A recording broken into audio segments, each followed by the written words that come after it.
Welcome back, everybody, to the Whiskey Business Podcast. We're your hosts, Josh and Travis. We have a very special guest today, David. Hi, I'm David Kelman. I am the owner and entrepreneur of Lake City Deluxe Barbershop and Shave Company, and I'm also the owner of SMP Inc. Coeur d'Alene. SMP is scalp micropigmentation. Nice. Heck yeah, man. Yeah, let's get started with the podcast. So we got David on because, man, so we met David. He is in our same building. Travis met him going to get your haircut, right? Is that how it started? Like you reached out to us because we were in different circles. Well, I think we had a connection through the Racketeer and Paul. That was really the initial, and I had seen some of the TBD marketing that Paul had online, and then of course, being in the building and opening up a luxury barbershop on the same floor, and needing to create some content, it just made sense for me to come over and knock on the door and introduce myself, and so that's kind of how a bill became a law with nice. TBD and Lake City Deluxe and SMP Inc. I love that first video. Yeah, they've all walking up the stairs. So yeah. If I'm going to be doing this marketing, I need to not look so scruffy. Yeah, yeah, you're getting scruffy again too. You were totally on point too. It looked like we planned it. Because I walked in and you're like, "What's up?" Yeah, that's right. It was awesome. A great start to the whole thing. So, those of you who are familiar with whiskey and business, every episode we review a different bottle of whiskey, and this is the whiskey of today. Yeah, so we reached out to David and went over kind of what taste profile, and it was peaty, right? Yes. A peaty Scotch. So I ended up finding a Lagavulin 16-year Islay single malt Scotch. This is considered the king of Islay, which is where in southern Islay is where most of the peaty Scotches come from. And I don't know how this was available at the store. I just went there thinking I had all these backups. This was like my first choice, but I've said there's no way that they have this there. And they had it right in their little corner, protected cupboard, with all the higher end stuff. And I said, there's no freaking way that's the one I looked up. So let's start us off. Yeah. So we'll review this one. Usually peaty is just, very smoky, driven whiskey, more like a, campfire-esque type vibe. So that's what I mean. That's usually what the profile I get when I get peated whiskeys. Have you ever watched the process for, procuring the peat in, I don't know if it's the peat, but what they do to actually like create this? No. It's like this mulchy grass that they like turn over, and then it's really a crazy process. You've got to take the time to look up how they create like peated moss and how they infuse that into these drinks. It's absolutely wild, and it only comes from this region. So that's very where cool. the seaweedy taste comes from. Like sometimes you get that seaweed taste. Yeah, I think of it sort of grassy and smoky, and it's literally what it is. It's like a grassy, smoky flavor, and I love it. Smoke, just like, because there are certain pipe tobaccos that are like that, where it's just hickory. It's just so smoky hickory. Well, yeah, guys, cheers. Cheers. Thanks for being on, David. Oh, thank you for having me, gentlemen. Appreciate you, boys. Finally get into it. Oh man, that's gonna be that's just a fun one. At the end, but I'm sure you can see by our faces this one. It's pretty good. Boy, that peated like really hits you up front, like even just on that bouquet, like it's amazing. I personally love it. The smokier and grassier, the better it is for me. We hit it right on that. So we did a pretty good job at pinpointing exactly which one to buy. Huh? Oh my God, yeah. Plus, it's everybody knows this is a higher end. Like Scotch. So. Yeah. Thank you for the treat. Appreciate you're welcome. Representative of your brand, right? It is. Anything, we are a luxury barbershop. We're Coeur d'Alene's first and only luxury barbershop here, and really that's where I found my niche. I have, I don't know if I'm too early to break into any of this, but as far as Lake City Deluxe Barbershop and Shave Company, this idea came to me about 4 and a half years ago. I had a neighbor who owned another barbershop here in town who I worked with for a short while, who was like, hey, I want you to come on. I know you're a business guy. You can help me grow the business. And, and we didn't really see eye to eye on just like how, just service levels and like how we treat people and what really it's about for me. I mean, for me, it's about taking care of people. But, it seems that this whole region is full of fast food barbering. What I mean by that is it's get you in, get you out. We're trying to do 20 cuts a day. It's high volume and not high quality. And both of you guys have been to my shop. You guys know how different it is from the environment. Everything in there is meant to strike your senses, from the moment you walk in and you smell, tobacco vanilla towels, to the Sonos sound system, to a view of the lake and Tubbs Hill, or even in the other shop where it's, yes, of course. There's nothing like that. If you wanted to go to a barbershop like mine, you would have to fly somewhere to get to see that. You're not going to see anything like that in the Inland Northwest. So I really wanted to become Coeur d'Alene's, first and only luxury barbershop. And I actually built this barbershop for 3 things. And not one of the things that I built it for was to give you the very best haircut in the world. We do that just by proxy of the people I have. We have decades of experience between myself and the other barbers. I'm probably the least senior of all of my people. But the number one thing I built my shop for was to create a family-friendly sanctuary for men.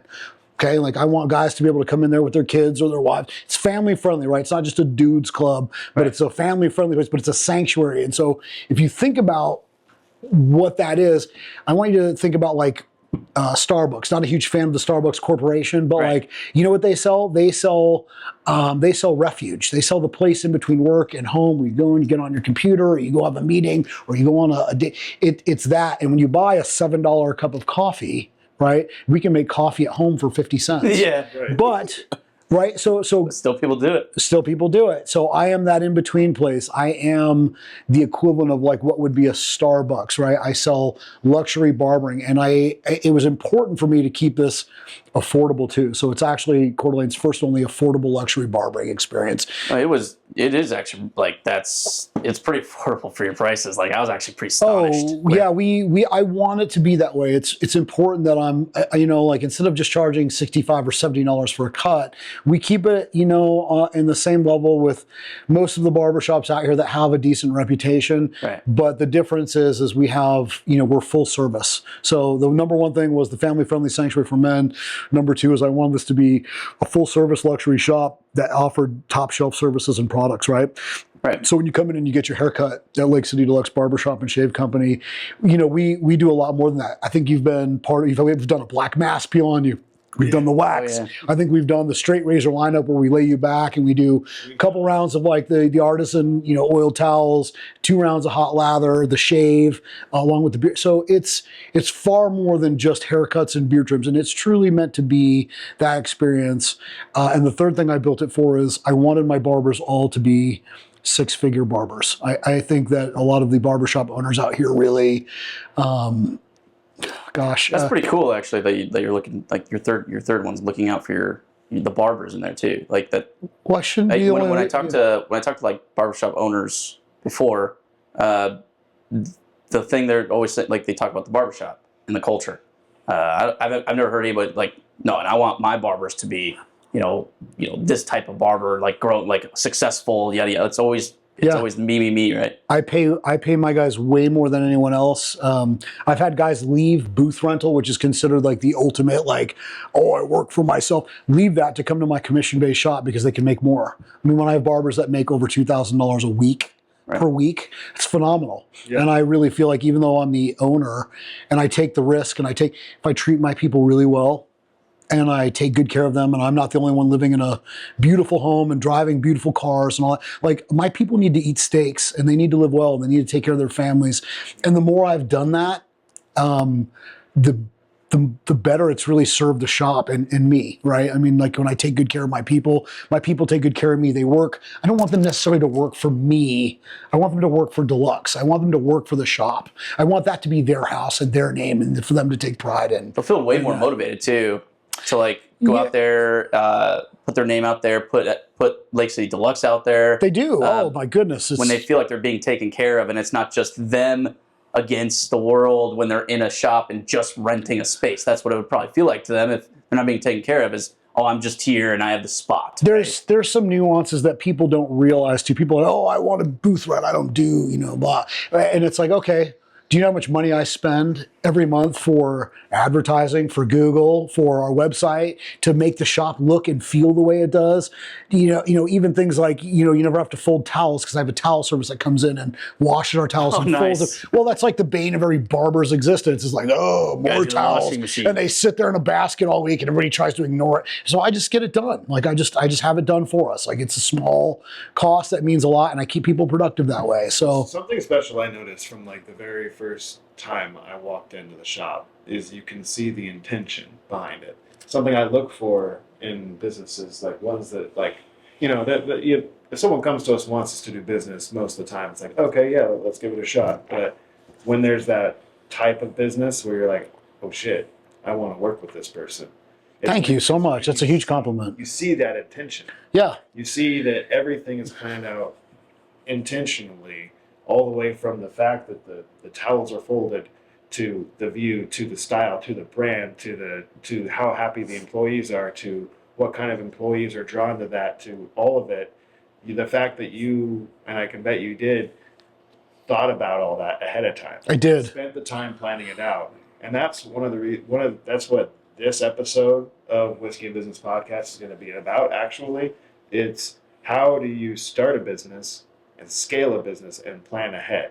Sure. Because some people, I feel like they never get past the planning stage. Some people never get past that first month. Some people, they get knocked down a couple times and they're done. But how can you plan effectively, being intentional, but then not let it keep you from ever actually taking action? Great questions. Great commentary on that. So there's a few things. Number one, every successful business, every elite organization starts with a well-defined vision. And so like when I knew I wanted to be a barber, this is about taking care of people. For me, I was a fireman and a paramedic for a decade before I did this. I've been a project manager where I've taken care of teams and served on elite, for elite corporate organizations. I wanted to take care of people, but again, I started with my vision, and my vision was laid out very simply. Again, it was, I wanted this to be a family-friendly sanctuary for men. So when you come in, you feel like you belong. I wanted it to be top-shelf, affordable luxury services and products. So you got all the good stuff, right? You're actually guys don't do a great job taking care of themselves. I wanted to be that place where people could and it's been a renaissance. North Idaho, teaching guys to wax your ears and nose, or to get a black mask peel, and they're like, what? It sounds kind of gay. And then then they get it done. They're like, dude, this is the best thing ever. They aren't supposed to feel. Yeah, they're not supposed to feel like that's right. Well, and then guys come in and get it done, and they're like, oh my god, yeah, good catch. He might have started a little early. We don't know. Jesus, you got to pregame. Yeah, pregame. Very important. God, now I lost my train of thought on it. But the razors are supposed to pull on your hair. I only shave with my book now. Yeah, no, it's been a renaissance to teach guys, how to take care of themselves though, and how to do that. But it's been fucking amazing, dude. If you guys look at our website or our Google reviews, I've only been in business 2.5 years, Lake City Deluxe, and we have over 300. I think we have almost 370 5-star reviews, and people write fucking paragraphs for us, take pictures. I mean, this isn't like bought and paid for at right. 5-star. These are real reviews from people who fucking love us and love my barbers and shout my barbers out and shout out the shop and call us out for what we do to change. And it's the best thing ever. And if you look at other barbershops around here, and I won't say any names, but there are barbershops that have been here 10 years that may have 400 reviews, but they've been here 10 years with 400 reviews. Right. I will outpace every other barbershop this year. I promise you, all of my, oh my God, I will outpace all of these people. And if you look at just the growth, I mean, I opened a second shop in 2.5 years, 2 years, just over 2 years, just under 2.5 years, I opened up a second shop. I don't think anybody's ever done that. And it's because we've been so successful with our model, right? Why do you think we're so excited to get in with you? Oh, I just thought, because I have a good kid. Yeah, I appreciate that. Thank you. You see someone going somewhere. You see someone because not only, so we touched on the planning, but your drive. Yeah. You're the type of guy that all you have to do is talk to you for 5 minutes. And you're like, okay, This guy knows. Oh, what he thank you. wants. Yeah, He I knows what appreciate he's going that. for. Yeah. You have a plan. Yeah, it's a well-defined vision. That's what it starts with. Yes. Talking about scaling, it's Yeah. that well-defined vision. The second thing I will tell any entrepreneur is that profits favor speed. Right? When you were talking about people getting, like, oh, they never get through the planning phase. I call that paralysis through analysis, and I fucking hate that. We're working with a different expansion office right now. Just so you know, you guys, I know I have 2 shops here, getting ready to open up one in Scottsdale, Arizona, and then we're gonna have another one in Las Vegas, Nevada.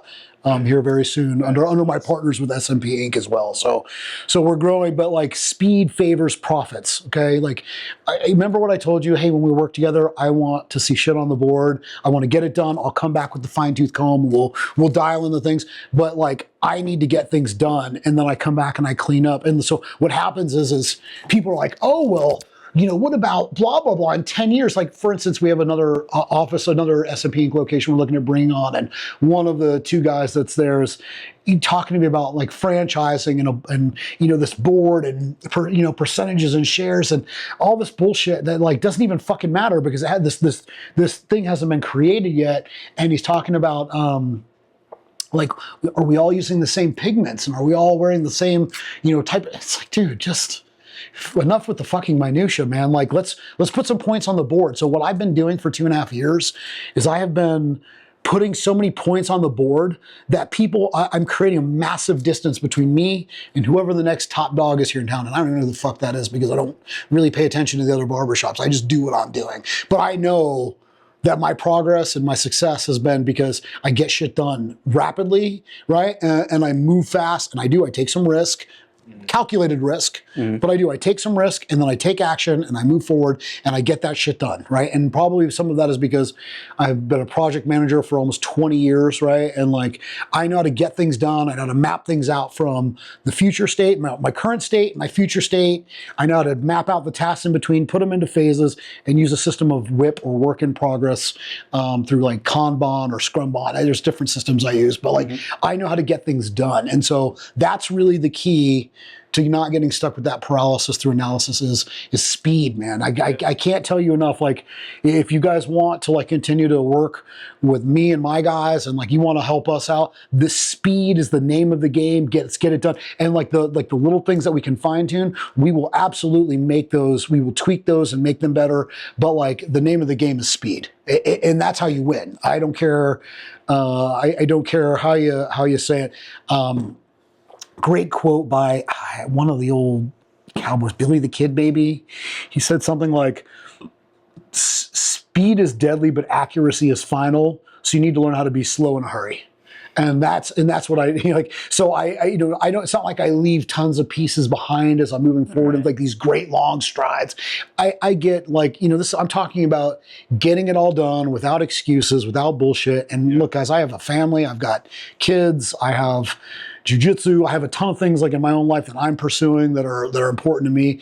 So I have to like fire on all cylinders all the time, and very rarely do I take breaks or time off. Like I'm always working. There is no such thing for entrepreneurs out there. I don't know who's an entrepreneur that's listening, but like there is no such thing as life-work balance. Don't ever think you're going to get into a business for yourself so that you can work your own fucking hours, because it's a lie. A lot of late nights. Well, it's like there is no. I heard Dana White. Well, the UFC guy say once. He's like, "There's no fucking Christmas. There's no Thanksgiving. There's no. It's what it is. The truth is there's no life-work balance. It's lifestyle, and so I've chosen as an entrepreneur to take on the lifestyle where I work a lot, but I also earn a lot, and I have I have people who depend on me, and I've created this world where everything sort of revolves around me, and I'm not gonna lie, man. I fucking love it, man. I'm having a blast doing it, and I'm having a blast winning and dominating. And it's not all wins. Like I definitely take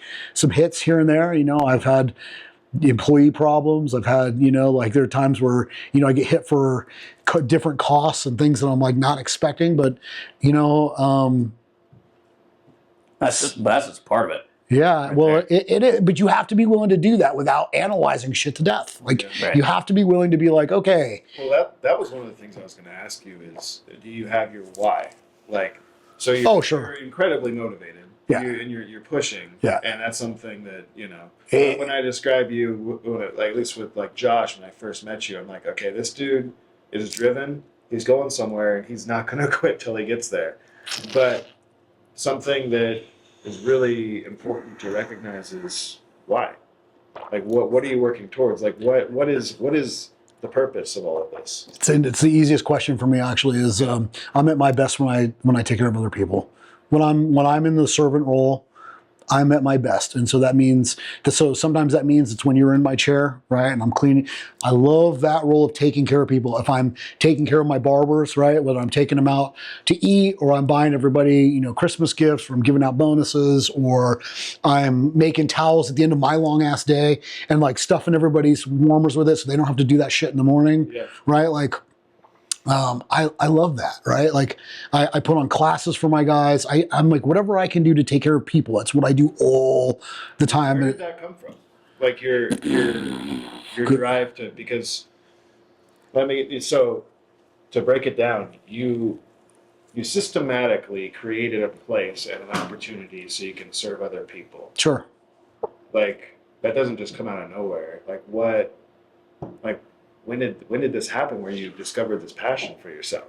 I would say, look, I've been working since I was 13 years old, 12 or 13 with a paper route.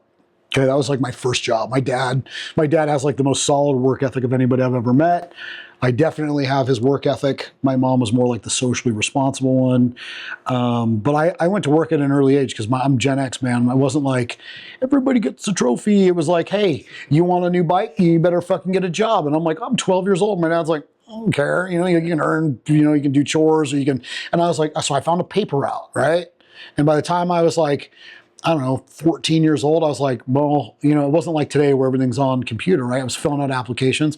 I was like, I'm just going to go lie about my age at McDonald's and tell them I'm 15 or 16 and go get a job. And I did. I went and lied on an application. I went and got a job, and I was working a bunch of, hours like underage. Nice. And it wasn't probably until I was, because I got into like, I think I did that for my first real job was McDonald's. I think I lasted a couple of weeks. I hated that place. They were just rude. It was just, you could just tell people were beat up there. And it wasn't like, I don't have anything against fast food workers or otherwise. I went into, I took a job at that point, around 14, in the restaurant industry, and I was a busboy, right? And I was but that's where I started to figure out like taking care of people was like where it was at. Like I made tips for taking care of my servers, my waitresses and the waiters, and the clients, right? And then from there I became like a waiter, and then I was a bartender, and then I got into like, a construction trade, and then I went into like the corporate world where I was like a school counselor, really, really a recruiter. And shit, dude, by the time I was 27 years old, you could keep in mind I'm 50, so this is going back 23 years, right? I'm almost 51. By the time I was 27 years old, by proxy of learning how to take care of people, and again, I was basically a recruiter for a motorcycle school, MMI. They do all the factory training for Harley Davidson, Honda, Yamaha, Suzuki, Kawasaki. I was 27 years old, and I set a 35-year record for enrollment in sales, and I was making six figures 23 years ago. I was making more than my parents combined. Wow. At 27 years old. So, and of course I was 27 years old. So what did I do? Of course, I bought a house and a big truck and a couple English bulldogs, and bought drinks for everybody. I was a dipshit, right? I was a complete fucking moron. But I knew that's where I was at my best, right? Like I was just like, dude, look at this. I take care of people, and like. That was also when you get to that point, it's okay to like have fun with all the fruits of the labor of getting to that point where you can actually afford all that stuff. It's like, I think many people get to that point where like they're finally making a lot of money, and then they're like, out of all the years struggling to get to that point, you're like, I'm going to have fucking fun. I'm going to go treat people. I'm going to go get all my shit. True, but at 27, you really haven't paid any dues. By the time a man's 27 years old, he is just now finding his stride, right? Like, like I'll give you guys an interesting analogy of like men and women. Like women from 18 to 24 generally have a high value without having accomplished much if they're hot, right? Like guys will be like, oh, I want to sleep with her, or I like her, or they're just allowed, they get to the front. She's so great. They get to the front of the line for no fucking reason without accomplishments. Men 18 to 24 get absolutely zero. They get shit because you don't have any skills, you're a dumbass, and you don't have any money, and you have no assets, you've got nothing really to offer the world. But by the time we're, about 28 7 to 32. Most men have found a stride. They have some skills. Maybe they bought a house or a car. They're starting to like get their shit together. But that's why men's value continues to increase even into my age. Like, I don't know how old you boys are, but I'm 50, almost 51 in April. But your value will continue to go up. And as long as you don't have felonies and you've kept yourself in decent shape. Like 26, easy. Yeah. But yeah, as long as you keep yourself in like decent shape and you work hard and you haven't done anything fucking stupid, a man's value will continue to increase. And a woman's value, though, will at about 30, or 28 peaks, and then it starts to decline, right? By then she should be married, have some kids, probably, hopefully with the same guy, and not have a bunch of baby daddies. And if they do that, and they also have a strong career path, like they can continue to maintain that higher level of value, but otherwise their value continues to decrease. So it's like women at an early age and men, they're like down here, but there's that intersection, 28 to 32, and then men's goes up and women's will decline. So, my wife, God bless her, she's a little younger than I am, but she's a doctor and a surgeon and a military, she was a captain in the army with 2 tours of Iraq. And like, this woman's beautiful and smart and funny and like has really added a ton of value to my life and is just a great human being in general. So, look at this second pour, attaboy. Yeah, I admire your, strong work. I haven't reviewed it yet, but maybe it's good. It's the more you drink, the better it gets. Yeah. So I don't even know how I got started on that part of the tangent, but going back to, I think it was just getting into like my work history. By the time I was 27, I figured out serving people is really where it was at. I also knew I was probably too smart to be working for people, or at least I thought I was, right? It's like the dumb smart guy shit. Like I was like, oh, I'm too smart to work for people. I'm 20. You don't really know much. You haven't really paid dues at 27. You might have accomplished a few things, but you haven't paid dues. I have fucking paid some heavy tolls and some big dues at this point in my life, right? And hopefully the mistakes I've made don't repeat themselves because I've learned those lessons and I've moved on. But from 27 to 31, I left, working for the motorcycle school, and I actually opened up a motorcycle shop in Mesa, Arizona, called The Top End, and I did all like this like performance work for Harley Davidson motorcycles. I did custom work, big bore kits, and anyway, it was wildly successful, but it was really a tough gig, man. It was feast or famine, and working in a shop all the time. I had a business partner who was a little bit, he liked to drink all day instead of like getting shit done. And so at some point I was like, yeah, I know, terrible. Here it's barely afternoon and we're enjoying. We're watching this at 5 or 6 evenings. Yeah. It's 5 o'clock somewhere. Yeah. But by the time I was 30, I knew that wasn't what I wanted to do long term, but I wanted to take care of people. The shop was successful. I sold my portion of it to another guy. Got out. I had no clue what I wanted to do with my life. Literally no fucking clue. I had some equipment that was mine from the shop that I brought with. One was a motorcycle lift. I sold one of them. I had them listed on Craigslist. And this guy came over one day to buy one of them. He brought his kid who was about 8 years old. And he introduced himself. His name was John LaRue. It was Captain John LaRue from Chandler Fire. And he said, hey, why are you selling this? And I said, well, this is what I've been doing, I'm selling this because I'm looking for the next phase of my career. I don't really know what I want to do yet. I had a little money, so I didn't have to dive into just anything. Yeah. So I was kind of like, what am I going to do? And he said, well, what do you like to do? And I said, I want to play on a team. I want to do something physical. I need to do something that's smart, but I don't want to be stuck in an office. And I ultimately, I just want to take care of people somehow.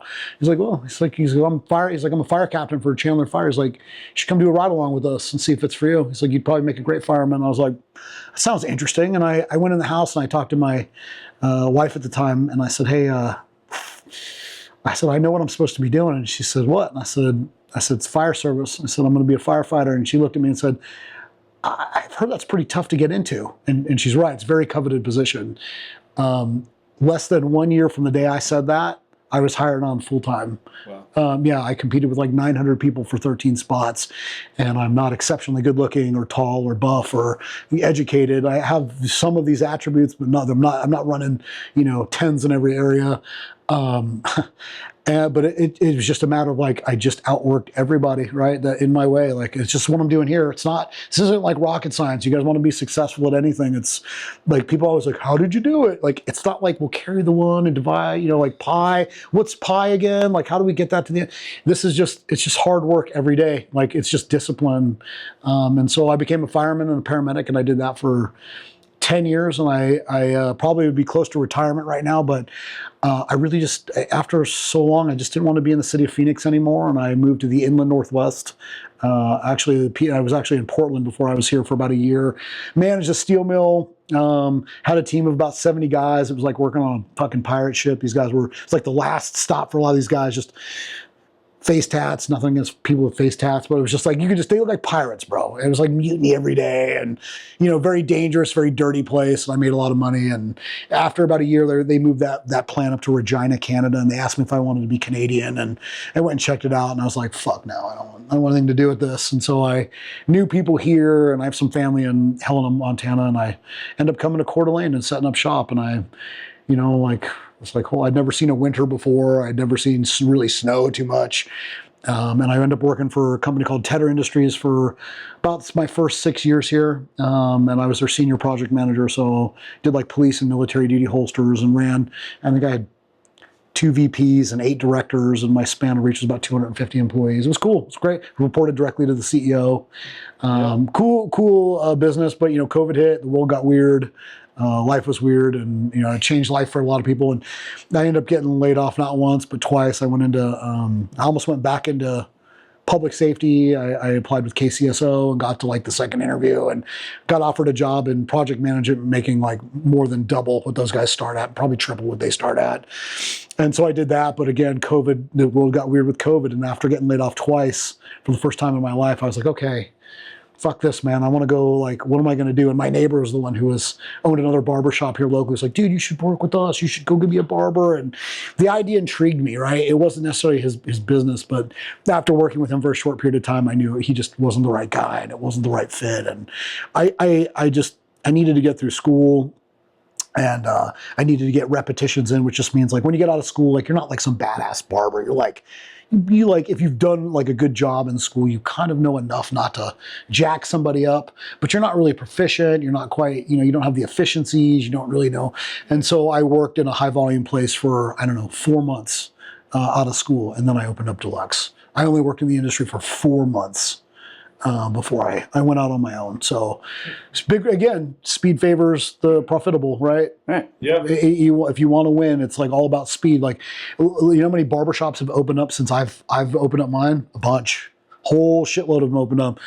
And again, I don't pay attention to what they're doing on Google. I don't pay attention to I know what I'm doing is different. And winners focus on winning, and losers focus on what everybody else says. And I get a ton of hate from other shops. And it just makes me laugh. I actually love being hated by other barbershops. It just tickles me to death. Which is weird.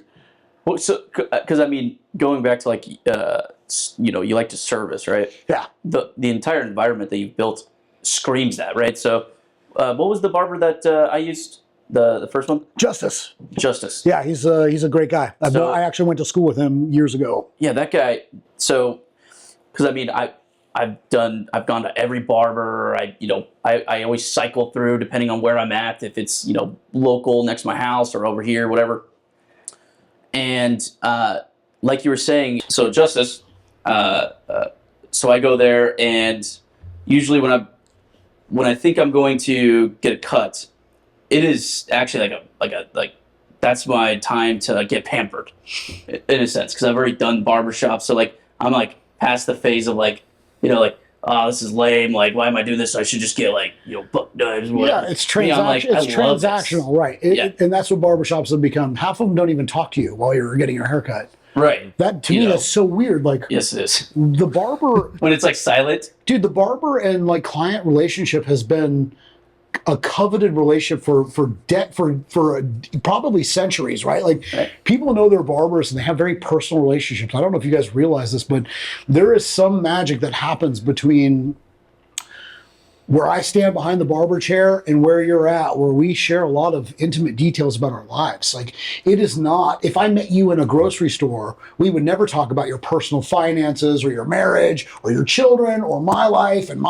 we would never share, like, it would be so awkward, right? And I don't know if that is because we're in each other's personal space and I'm actually touching your face and your hair and like, do you understand there's some weird level of, intimacy. Yeah, intimacy with that, for lack of a better word. That's a fine word to use, actually. But there is some level of like trust, like strong trust that's required. And so I don't know what exactly that magic is, but I do honor that. Like, and that's something our shop really, again, aims to provide is the experience, right? And part of that is having a relationship with your barber. Like, I have guys that if I'm not available and I'm 2 weeks out, they will not go somewhere else and get their haircut. They will not even see another barber. Right. And I always tell guys, hey, because my availability gets like more and more limited the longer I do this, just because I have so many other responsibilities and I have businesses outside of this business and all of that. But my goodness, that relationship is so important and so coveted. So I'm so glad to hear, like, and I'm not even surprised. Justice is such a cool dude. He's actually he's only been a professional barber a short while, although he's been practicing and he's been practicing about 4 years, but he just got his first real gig with us. That's crazy. 4 years, man. That guy's he's phenomenal. I mean, so the amount of times I said, hey, I'm like super impressed to him. Like I said, I'm just really impressed because like, the cut, it was so laid. Like I didn't feel like I was being rut. Like he listened to, what I wanted in the cut. He gave me time to do it. Like he actually cared. The first thing he said, the moment he saw the hair, he's like, your cut's a little uneven. I was like, you can tell that? I was like, yeah, dude, it is. It's growing. He's like, oh yeah, I'm gonna fix that right away. I was like, he looked at the hair, not just like getting the cut done. And then we go into the process and he's like touching it up like one area, and then he's like, what do you think, man? What do you think? You want a little bit? He's not just speed running it, No. And then his clippers were phenomenal. I was like, dude, this hasn't pulled my hair once. He's like, well, yeah, man, I take really good care of this stuff, and I invested, some money into it, And I was like, sweet. And then it comes to the shave, and normally when I get a straight razor, dude, I feel itchy afterwards, or like I'm really red, and it's pulling like a little bit. It's not like just smooth. He was like, he got it out, and it was just like, I was like, what the? Part of this thing is sick. That's part of it. That's our prep, right? Using those steam machines and the towels, the hot lather. Like we're doing it old school. And again, there's just nobody else who's doing that. I have heard about experiences from other shops where they do crazy shit and guys are all cut up and jacked up. And again, I don't want to really just throw any names out there, but I will tell you, like, it's crazy the things we hear in our shop, and really, like, we just, to focus on what we do, like, we focus on that old school service so that it's done right. And Justice, even though he just, like, he's been practicing for a long time and then went to school and finally finished, and like, I knew I wanted him to come work with us because I knew he would be that good. And in a very short period of time, I have already made him the shop lead over at the East Sherman District shop. He's my shop lead there. Well, he owns it too. Yeah, he does. We went in there and filmed the other day, and that man he's skilled and charismatic. Yeah, and he's he cares. He really genuinely cares. He communicates well. He's so hungry to learn. He's working 2 jobs. He's got a brand new baby. My goal is to get him out of the other job so that he can just focus on this. Of course, when you start as a barber, you're not a 6-figure barber day one, right? You need, in a brand new barber's best ability is their availability. So he knows he's got to be there as much as possible. He does a better job than anybody, probably even than me, even though I don't have to at this point, of like rebooking clients. So it's like, hey, should probably be bringing you back in like 4 to 6 weeks. What works for you? And he just gets their commitment right there. And they've had such a great experience. Like, and he puts them on. And so, like, I'm starting to watch his books fill up. He's already dropped one day from his bartending gig. The guy's just a phenomenon, dude. And this is all my guys. Whether you see Metal Mike Faulkner, the new guy Nikki, Blessed Hands Arisa, if you see Haley over there, or you see Jace, who I've also known since school, every one of my barbers is like legitimately badass. I have such good people who are truly masters of this craft, who have not only brought their skill, but have taken, what I've brought to this city, right, in terms of like luxury barbering. And they own that. Like you said before, they really own that. And they're like, hey, they come in and they do it the way I've showed them to. Not because I want it my way, but because it's the fucking right way to do it, man. It's the right way to like treat people and to give people the experience that doesn't exist elsewhere. And I promise you guys, go to 5 other barbershops here and go get service. And you come back and tell me if any one of them was anything like what you get. Well, that's, I mean, I've been to all of them. Oh, you have? I've been to all of them out here. Yeah. You know, ever since I moved here, you know, 5 years ago, I've been going to. I did my rounds and then found a couple that I go to, but then, you know, new locations I've been to for them, and you know, whatever. But then that's why I came. You know, I was like, oh man, I'm right here. I'm just gonna go. I'm gonna get cut. Awesome. And it was like night and day. Never had an experience at a barbershop. Thank you so much. And the guy didn't even. I mean, he had like a person walk in, and you know, he was very accommodating that person. And then also the service, like you were saying, you had the environment so comfortable, and then they had drinks and sodas for the kid that was waiting, and so like they didn't mind. And then he just kept going, and he didn't try to like rush it because the guy came in. He was like, he just kept going with what he was doing. Well, and that's something I noticed too, right? Because so you know we're doing content, we're doing trade and stuff, and then you have me come in. And every time I come in, oftentimes when we do trade with somebody, it's like, yeah, there's a special thing there, but most of the time it's like, okay, let's get I'm not making money off of you, let's go. I never got that with you. No, you took it. There was so much patience and time and put into it, and then it's like, oh well, I don't want you to run out of time. You're like, no, this is the time where we're going to do everything. We're going to feel it out. We're going to give you the treatment you deserve in this. And I was like, wow. Yeah. Well, you guys have been to a McDonald's, you've been to a steakhouse, right? Right. When you guys go in there and you have to wait a few extra minutes to sit down for a nice meal, you're willing to wait, right?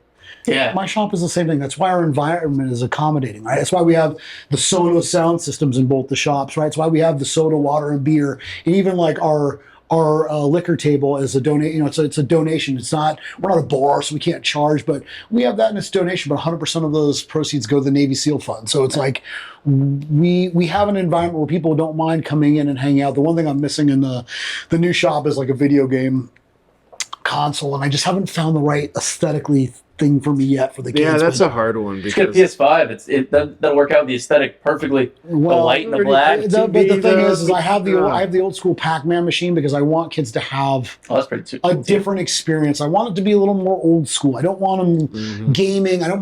This isn't what it's for, right? That's not like one of those when I old get school dads tables that come in and sit down at the old school Pac-Man machine, which is free. You know, like I don't put. It's not like you got to pay. Get that table. It's a coffee table of games. It's literally like a coffee table with all the That's old what my school other games. one is. Yeah, and they can sit there. Have you been to the other shop? No. he needs to check out the other shop.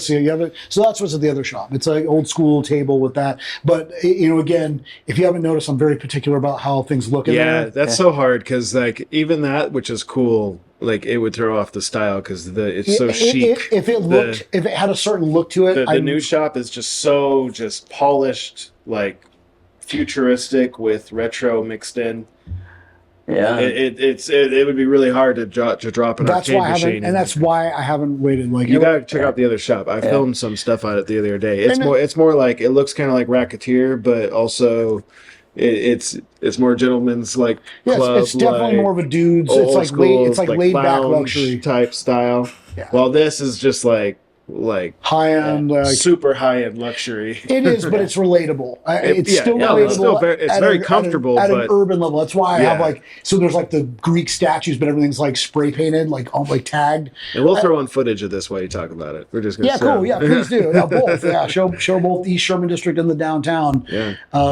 But yeah, it's meant to be so when people walk in there. Remember, I own this luxury barbershop, but part of my luxury barbershop is SMP Inc., which is a different brand. It's a different so what that is, scalp micropigmentation is the art and science of replicating human hair follicles so that I can restore hairlines, strengthen hairlines, camouflage scars, and fill in density for guys that are going thin or balding or suffering some sort of. How did you get into that? Well, I was completely bald before I got mine done. So for those of you that are looking here, I have an established hairline again, but before it was like baby butt bald. And so I actually had considered nice and soft too. Yeah, but it's natural, right? Yeah. And it looks like it's just a shaved head look. But the reason that this is important is guys think they want their hair. They don't. What people are looking for actually is not hair. It's the framing of the face, because this is what makes you handsome, right? And it's the symmetry it creates. Symmetry is what's attractive. So you have to help educate people about what this is. But the point was getting to earlier is, you know, part of the reason the shop looks the way it does, and it's got a view of the lake, and it's got a view of Tubbs Hill, and it's the hex lighting, and the black limousine leather ceiling, and the large format white and gray, you know, Italian tiles, and the red velour couch, and all this crazy shit is because these are $3,500 procedures. $2,500 to $3,500 is like nothing for these people to throw out, and so you know, that's not a typical barbershop transaction. That's why I have a separate clinic. Right. That's why I have the barbershop is only 3 chairs. I don't want this to be like, this isn't a production game. Right. Barbering, luxury barbering is an intro to scalp micropigmentation, right? These companies work hand in hand. So not only do barbers want to become practitioners, but people that sit in my chair, 80% of people that are losing hair are going to ask their stylist or their barber about what solutions are best for hair loss before they ever go see somebody else for surgery or otherwise. So, when did you realize that your existing brand, Lake City Deluxe, would pair so well with SMP Inc.? Great question. I only discovered SMP, you know, a little over a year ago, maybe a year and a half. I found it on TikTok of all places. I found it in Boise. The guy that was actually doing it, he had like a large following on TikTok. Called him. He was very nice. He was kind of a con artist, to be honest. I went down, and I mean that. He was like literally out of prison and doing like, these are paramedical tattoos.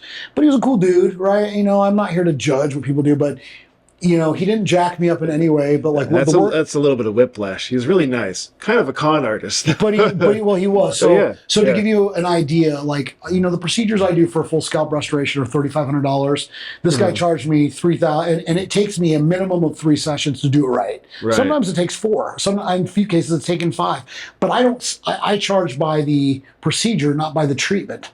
This guy charged me $3,000 for 2 sessions, which isn't enough, and used a needle that was way too small. And all of his work went away within a month. Yeah. Every bit of the work, because it looked cool for like 3 weeks, then it started going, and then it softened, and then it was just gone. So I had to have it redone.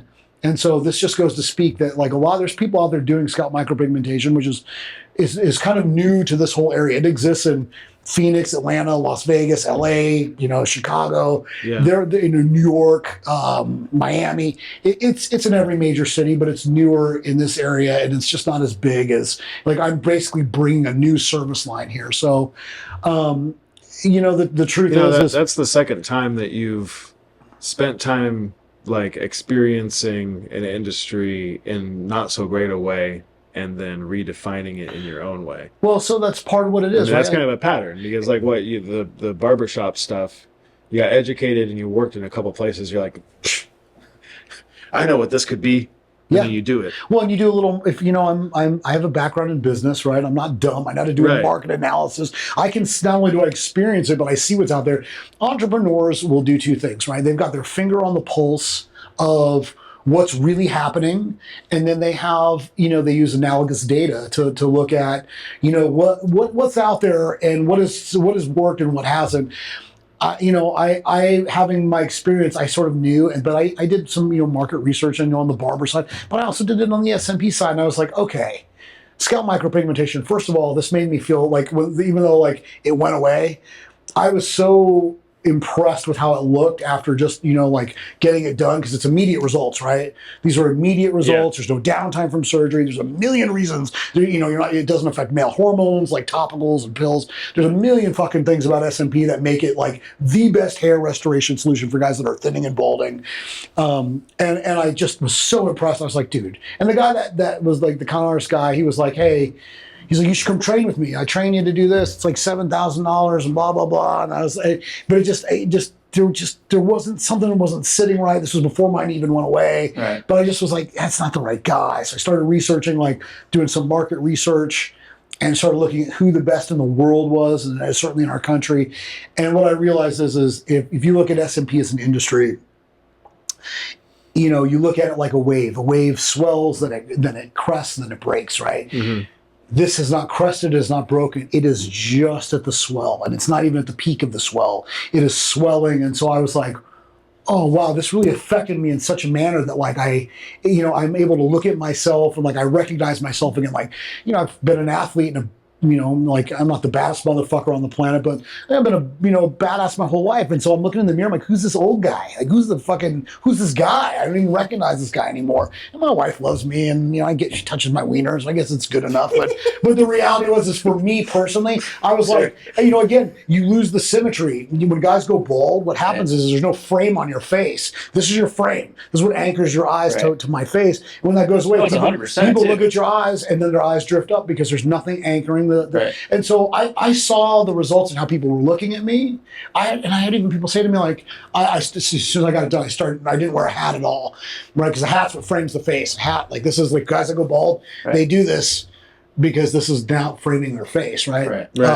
So without having to do that anymore, I had people in the barbershop that were like, are you growing your hair back out? That looks really good. Did you shave your head? I was getting like these weird questions. I'm like, yeah. And meanwhile, it's a paramedical. It's a paramedical tattoo, with replicated follicles using equipment that is similar to tattooing. It's not tattooing. We're actually, from a medical perspective and a scientific perspective, like it's art and science, right? But from a medical and scientific perspective, we're really working between like the dermis and epidermis at the papillary layer to replicate these follicles with very specific special pigments and very special like cartridges and needles that make these look super realistic so that you can't tell the difference. Like nobody would ever know that this is a cosmetic procedure that again anchors my your eyes to my face and creates the symmetry through a restored hairline. But nonetheless, I just realized, again, this guy wasn't the right one for me to train with. I did a little market research, and I was like, this industry is fucking, I can just take this. Like, I can just take this. Like, who's going to be in my way? If I can do it in the barber world where there's 500 barbershops in a 10-mile radius, I'm like, I can just own this. And so I started doing some research, and there was a company out of New York that had a great reputation, and then there was another one that had locations in Scottsdale, Arizona, and Las Vegas, Nevada, and Atlanta, Georgia. And so I called this guy up. His name is Marvin Furrow. You met Marvin? Yeah. And in fact, I think you guys are going to be he's a cool dude. Yeah, you guys will love him. This dude's he's like a rock star, man. That guy, I love that guy. He could be like my brother. I think he's just the coolest dude. Oh, you two are so similar. My wife says that all the time. She's like, you guys are like twins. She's like, if I didn't know better, I would think you guys were like related. But we think alike, we move alike, our intentions are we're very much in sync with what we do. He is the owner of SMP Inc. He is the founder of that company. He has a co-founder named Tyler Bennett who has an office in Las Vegas. Currently, Marvin's working out of Scottsdale. Anyway, I called Marvin up. I called the New York place. Didn't really get any response, which told me they didn't really give a shit. And I called Marvin, talked to Marvin for probably an hour and a half on the phone. I'm like, well, my dad lives down in Scottsdale. I'm going to come down for his birthday. Why don't I come down and I'll do the training with you, blah, blah, blah. So I worked with Marvin for 4 days. I went in, so I got in there, I got in my car rental, went straight down and introduced myself. Just before even class started, I was like, I just went in just to shake hands. Hey, I'm David Kelman, right? And he was like, oh, hey, how are you doing? Like, he never had somebody come in before. He had it scheduled. Showed up the next day for a class, and I brought, fresh fruits, power bars, some energy drinks. And he's like, I've been doing this 10 years and nobody has ever brought. I was like, well, I was a fireman and a paramedic. Whenever I used to do ride-alongs or train in someone else's house, you always bring something. You always bring, fruit or ice cream or whatever. So to me, it was just like, whatever. And then, we worked together for about 2 days. And he's like, so what are your plans? And I said, well, I'm going to be opening up an SMP clinic. I said, I've done a little market research. I said, and I realized you've been around for a little while. I said, no offense, Marvin, but I'm just going to roll right over all of you and take this industry over. And he was like, whoa. He's like, I did. I just told him you that. Actually said that. Oh, I sure did. Well, I wasn't kidding. That's amazing. Yeah, well, so he was like, whoa. He's like, I've been doing this a long time. And all of a sudden it's like, what's your background? So I started explaining my background in business, my degree, my, where I've been, what I've done, the success, like what my history is in like my luxury barbershop and blah, blah, blah. And he was like, well, what's the name of your SMP company? I said, well, right now it's Genesis SMP. I said, but lightning hasn't struck. I said, I don't know yet. I'm still like working through it. Genesis SMP was the name of my original SMP company. And he kind of looked at me and he was like, you could see the wheels turning, and a couple hours went by, and he said, "Listen, man," he goes, "I can tell you're the real deal." He's like, I've done SMP on all these A-listers. He's like, I'm the biggest name probably in the country for what I do. He's like, I did Floyd Mayweather, I did Santana, I've done Jay Cutler, I've done, Rampage Jackson. He's like, we're sort of known, myself and Tyler are known as the guys who really do the A-listers and have these connections, and we're big speakers that we get paid, like at these different conventions. He's like, what would you think about, if you don't have a name picked out? He's like, what if you were SMP Inc. Coeur d'Alene or SMP Inc. Idaho? And I was like, maybe. I'm like, what's in it? What's in it for? What's the mutual benefit? What's the benefit And this is mutually right after here? you finished training with him. I wasn't even finished. We were at the end of the second day, and he's like, normally he's like, people that take our name get, it's like they pay $3,500 a month. And he's like, but we help them, get started. We give them the materials and the, all the things to get them moving. And I was like, yeah, all right. And next day came around. I was like, yeah, whatever. Let's just keep training. Like, it's like, whatever. Mm-hmm. Next day, he's like, listen, man. He goes, again, he's like, I thought a lot about this last night. He's like, he's like, I know we just met. He's like, but I know you're the real deal. He's like, I really want you to do this. He's like, what if we said, what if I give you access to all of our marketing stuff and the name, and you get this recognition? He's like, and we helped you get started, which will make you move a lot faster than you going on your own. He said, and I did it for $1,000 a month. And I was like, $1,000 a month? I'm like, I'll find that in my couch cushions. Sure. I'm like, I didn't know. I was like, sure. And he was like, okay. So I said, what do you want? He's like, well, I need somebody to help lead the projects and move this company forward. He's like, I've been stuck, like I can't do it all alone. And I need somebody who can help me with, Google, with the SEO and the blah, blah, blah, and the website things, and creating SMP Inc. USA, which is the parent organization that will, become the household name. Marvin's vision, to be clear, is to create a national footprint and to become the household name for scalp micropigmentation, right? Top level services and products and training in the country, period. Sounds like a job for marketing. Yeah. I know a guy. I know a couple guys. Well, one or two. Yeah. So, I said, okay, yeah, I'll do that for you. And you get something, I get something. Like, I'm like, this is fine for me. I'm like, $1,000 a month. Cool. Yeah. I'm in. And so I came back. You do one session, you're covered. Well, yeah, I mean, a head is $3,500. Yeah, you can. My first month open, I did 6. Right. And my second month I did like 5, and I think last month I did 5 again. And I have a bunch of people that are like waiting for next month. Like it's crazy. It's like we discovered fire, and everybody's gathering around the warmth of SMP. Well, here. It didn't exist up here, right? No. And somebody asked me, it's a completely untapped market. Somebody asked me, is there a demand for this? And my response was, I'm creating a demand for it. Like, nobody knows about it. It's like sliced bread. You guys know how sliced bread came about? Sliced bread was, the greatest thing since sliced bread. Well, they fucking sold loaves of bread, right? And like people would have to cut them themselves. So they started selling bread slicers, and nobody bought bread slicers. Everybody was like, fuck that, I don't want that. So then somebody figured out to slice the bread and then sell the bread sliced. And then that's how sliced bread became a thing. So I'm doing sliced bread, right? I'm selling sliced bread here. I've created demand that has never existed, and people are like, and everywhere I go, I proselytize SMP everywhere I go. Like, I don't care if I've been in restaurants with my wife and had a guy come up who's follically challenged. And I'm like, hey, listen, here's my card. I'm like, you're a handsome guy. This is what I do. I'm like, I have this done too. Like, I'd love to just educate you. Like, call me. Hit me up. And they're like, oh, SMP, like, kind of seen that somewhere, like on social media recently, or what is this? And I tell them about it. And then like these guys they end up calling me. I've booked clients that way. It's crazy. Yeah. But so anyway, I went to, just going back to the Marvin thing, how I got involved. I came back here to Coeur d'Alene. I took Marvin's vision, and I took the current state and the future state, and I mapped that out. And I brought in some people, got the stakeholders involved, started getting things done very rapidly. And after about 2 weeks, he calls me up and he's like, hey man, he's like, I knew it. It's like, you knew what? He goes, I knew you were the real deal. He's like, I've never seen things move this fast in, the course of 2 weeks. He's like, I've had 2 years go by where I haven't seen this much movement. He's like, you're the real deal. And I said, yeah, I know. And he's like, well, he's like, you probably shouldn't be, paying us. And I said, yeah, I know.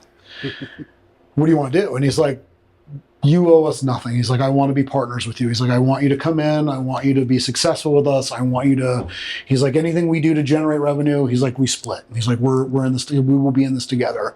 And Marvin has always given more than he's taken, and I give more than I take. And we've, we just did a training here with like 7 or 8 people.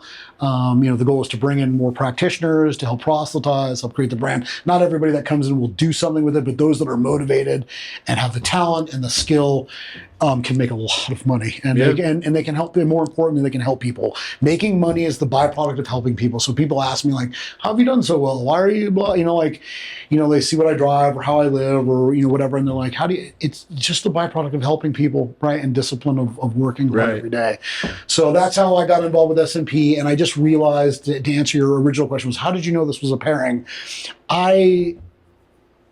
I knew that my brand could support this, but in my other shop, which you haven't been to, it wasn't the right transaction for a barbershop, right? It wasn't the right transaction. So I was like, I need a different spot. I need a place where I can go. So I rented a chair at a different place here at what do the chicks do? The eyebrows? Esthetician? No, but it's permanent makeup bar. So there's a lady that owned a permanent makeup place here, who's here close to in town, and I talked to her for a while, and she was like, "Yeah, you can take microblading." It is. It's microblading. It's exactly what it is. So she agreed to let me rent a chair. She got a little greedy, and ultimately I was like, I just don't want to work for anybody else. I'm not going to work for anybody else. So SMP kind of pushed you into having the second location. Well, this is not intended to be a luxury barbershop. Yeah. This was meant to be a completely scalp micropigmentation. However, because it's new in the market, that's why it's set up the way it is, right? So I have 3 luxury chairs and a separate studio, and I have a classroom there. It's smaller on that side, and what's going to happen, gentlemen, is there's an office right next door to me. I will eventually take that too.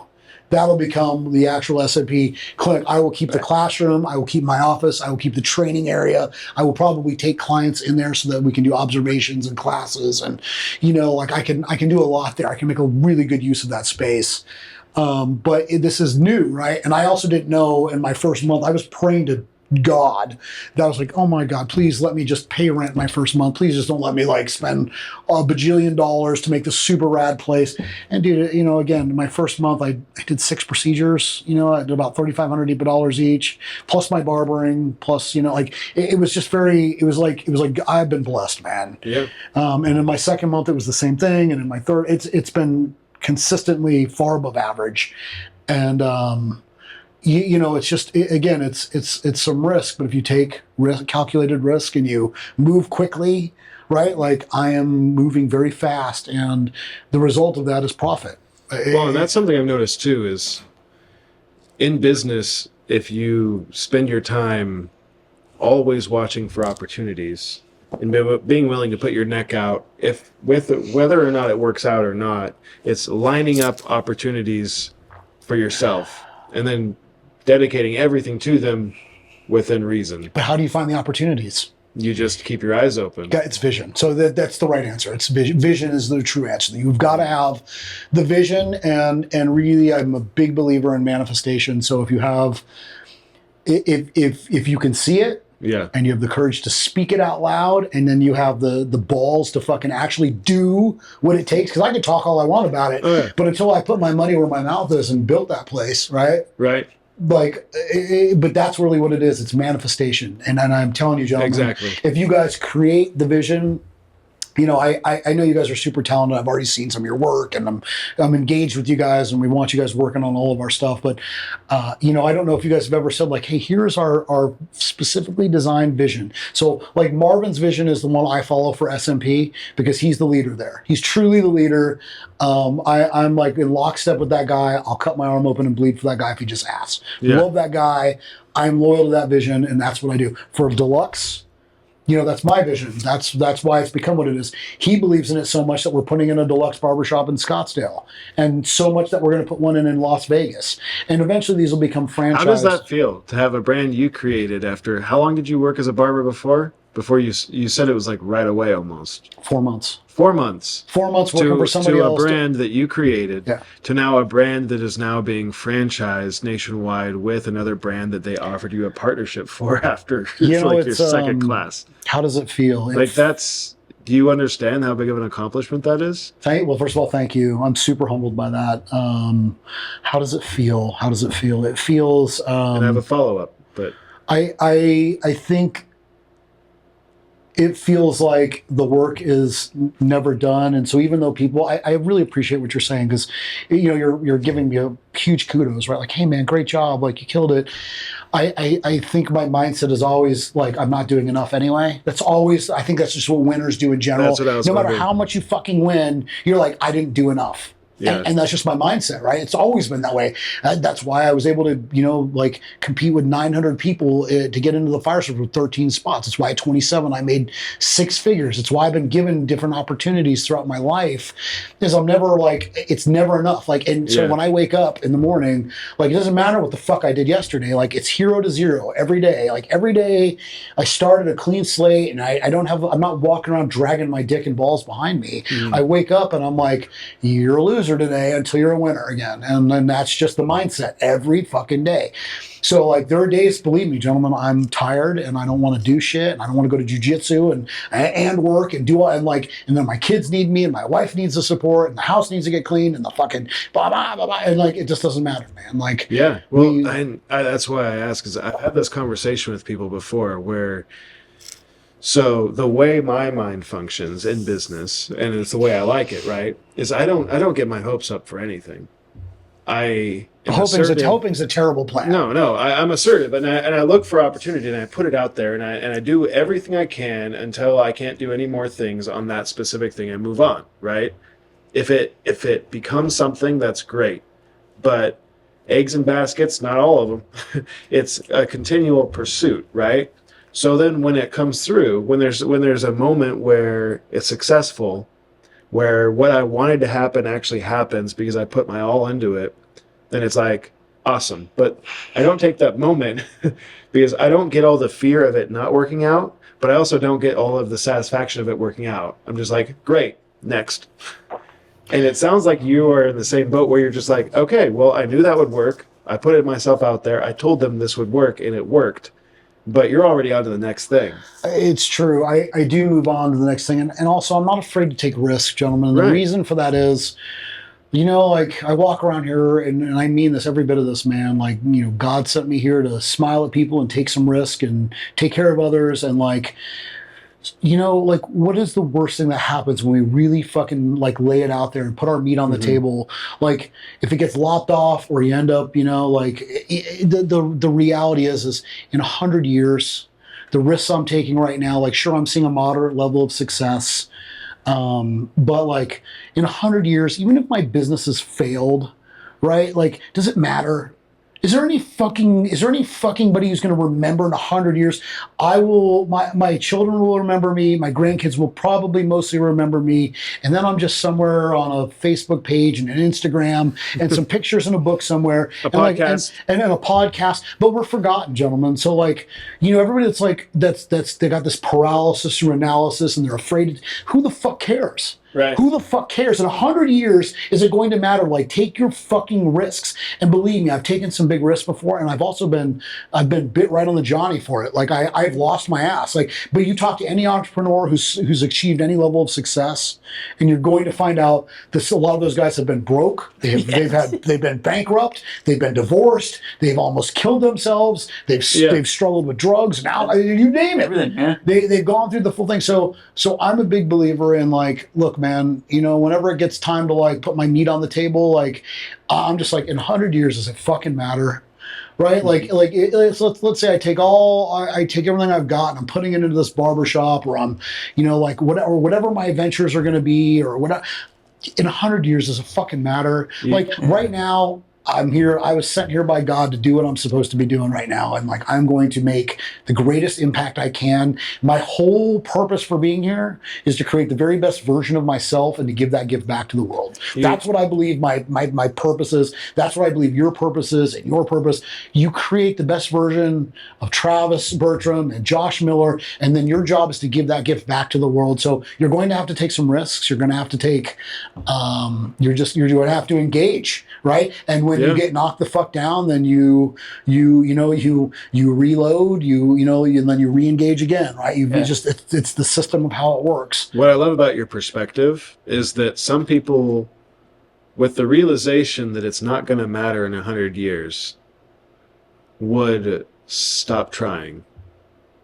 No, I mean, to me, that lights a fire under my ass. Right. I'm like, he's fucking right. It's because there are just do more entrepreneurs. What does it matter? What doesn't matter, guys? Like, you want TBD to be some rad shit. Like, keep going, man. Like, whatever that next level thing is, but you guys have got to paint your vision. Yeah. Your vision really has to be so clearly defined. Like, know exactly where you're going. Because if you don't have a map and you're just here, like, well, we're trying to get accounts and we're trying to, like, that's not enough, right? No. Like, we are the people that Premier. We partner with entrepreneurial business or whatever that might be. You guys really have to have that defined and agree on what that vision is. Yeah. And then you've got to like put your meat on the table to like with the knowing that it could get lopped off or that you might be dragging it behind you for the next.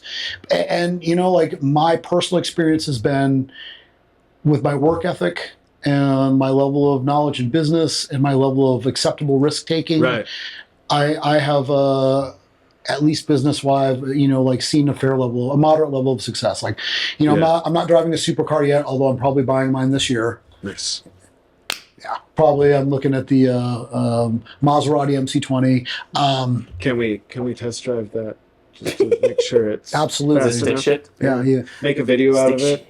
You guys will definitely make some videos. He's going to come back on the podcast when he has this vehicle. Well, we're going to film it in the car. Again, like with dash cams. Those things are nice to have, but they're not the only things that define success, right? Right. Like, that people see you driving that shit and they're like, oh, they think it's. For me, it's about experience. Like I like nicer shit. It's like what Josh said is like, the moment where you have succeeded in a certain amount.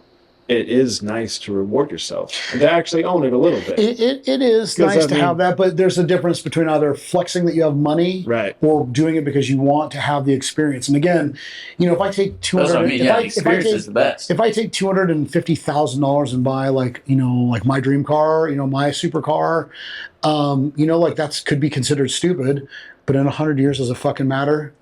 Well, the thing is, yes. Does it really matter? No, and then my children will get that car, and like my children will get my gun. My children will get my Rolex. Like I don't care. Like I just don't. Yeah. Like I just don't fucking care. Like and like. Well, really quick, what I was saying though is that you like some people would be like. Nothing really matters. I'm gonna go sit over here and whatever. Yeah, watch sure, Netflix. You could do that. But the fact that it motivates you, and you're the type of person, and we get it completely because that's the type of people we are. Where there are people who succeed because they push the boundaries of the opportunities they're given, and they watch for them, and they take action on them, and they follow through.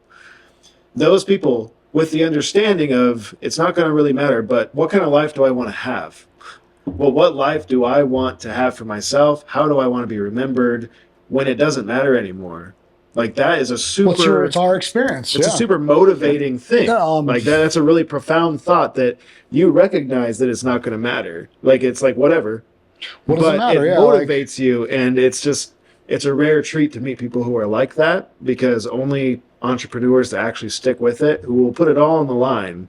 Like we have podcasts where we talk about how it's like, being an entrepreneur, you could get a steady paycheck working for somebody, you'd be fine. Most people would be fine, but there are people who want more, who want to be in control, who want to create, who want to strive. Yeah. And we're those types. And it's interesting to hear you say, I recognize that it's not going to matter, but to you, it's a call to do everything you possibly can right here, right now, push, instead of like, okay, well, whatever. Well, I mean, those are like the two approaches. We live in a world where people worry about what other people think, what they look like in public, what the if they take this risk, are they going to get judged? If they work with a certain person, are they going to, have a bad image or whatever? Well, men especially, we there's define ourselves by our work and our level of success, right? Yeah, but even that, Well, you can be very successful but have a terrible image. It doesn't matter. But it doesn't matter. That person is living in their success in their form. Who cares what other people think if they're able to resonate with what they want to do, right? I could be a douchebag and the worst person, but if I'm taking risks and I'm happy and an entrepreneur, I have some success and whatever, then sure, whatever. How old are you, gentlemen? I'm 31. How old are you? 32. You guys will see a major difference in your life. I'm 50 years old. You're just now becoming masters of your domain, and what you do between now and 40 will set you up for the rest of your life. Right. So this is the time where if you guys are going to make your moves, you go fucking hard as you can for the next 10 years, and then another 10 years, and then you can start doing things really truly the way you want to. Right. So this year, obviously I want to have a successful business, a profitable business. I have a lifestyle to live. I have, we're trying to build a custom home. I told you I want my supercar. There are things I just want because I want the experience, right? Yeah. And I want for my children. But this year, I can tell you personally speaking, I have put my personal peace over profits. So people that are jawing too much or creating bullshit for me, I personally, for this year, I'm actually working a little less. I shouldn't say I'm working less. I am working on... You're optimizing your time. Well, no, not necessarily. Yes, I'm always optimizing my time, but I'm allocating my time differently towards... I've changed my hours, so I'm not just cutting hair and sitting over there for 65 hours a week, right? I'm putting in so much time towards jujitsu, so much time with my kids, so much time towards... There are other things that and it's my peace. And if people are bringing me dramas and bullshit, you're gone. Right. Well, you're fucking out. And you've earned that. That's all it is. Well, it's I've earned Over it, time. but I've recognized more than I've earned it that how you guys will your life will be so different in the next 2 decades. Mm-hmm. I mean, look at what we've... So as a 31-year-old, right? I'm still young. Hell, I mean, Travis is still young. But I think within the realm of business, we've taken so many risks that turned out to be shit for us and just would have crumbled many people. I went through a 3.5-year long divorce fighting for my business and my kids. That could have crumbled a lot of people. Travis went through a lot of the divorce stuff in your business.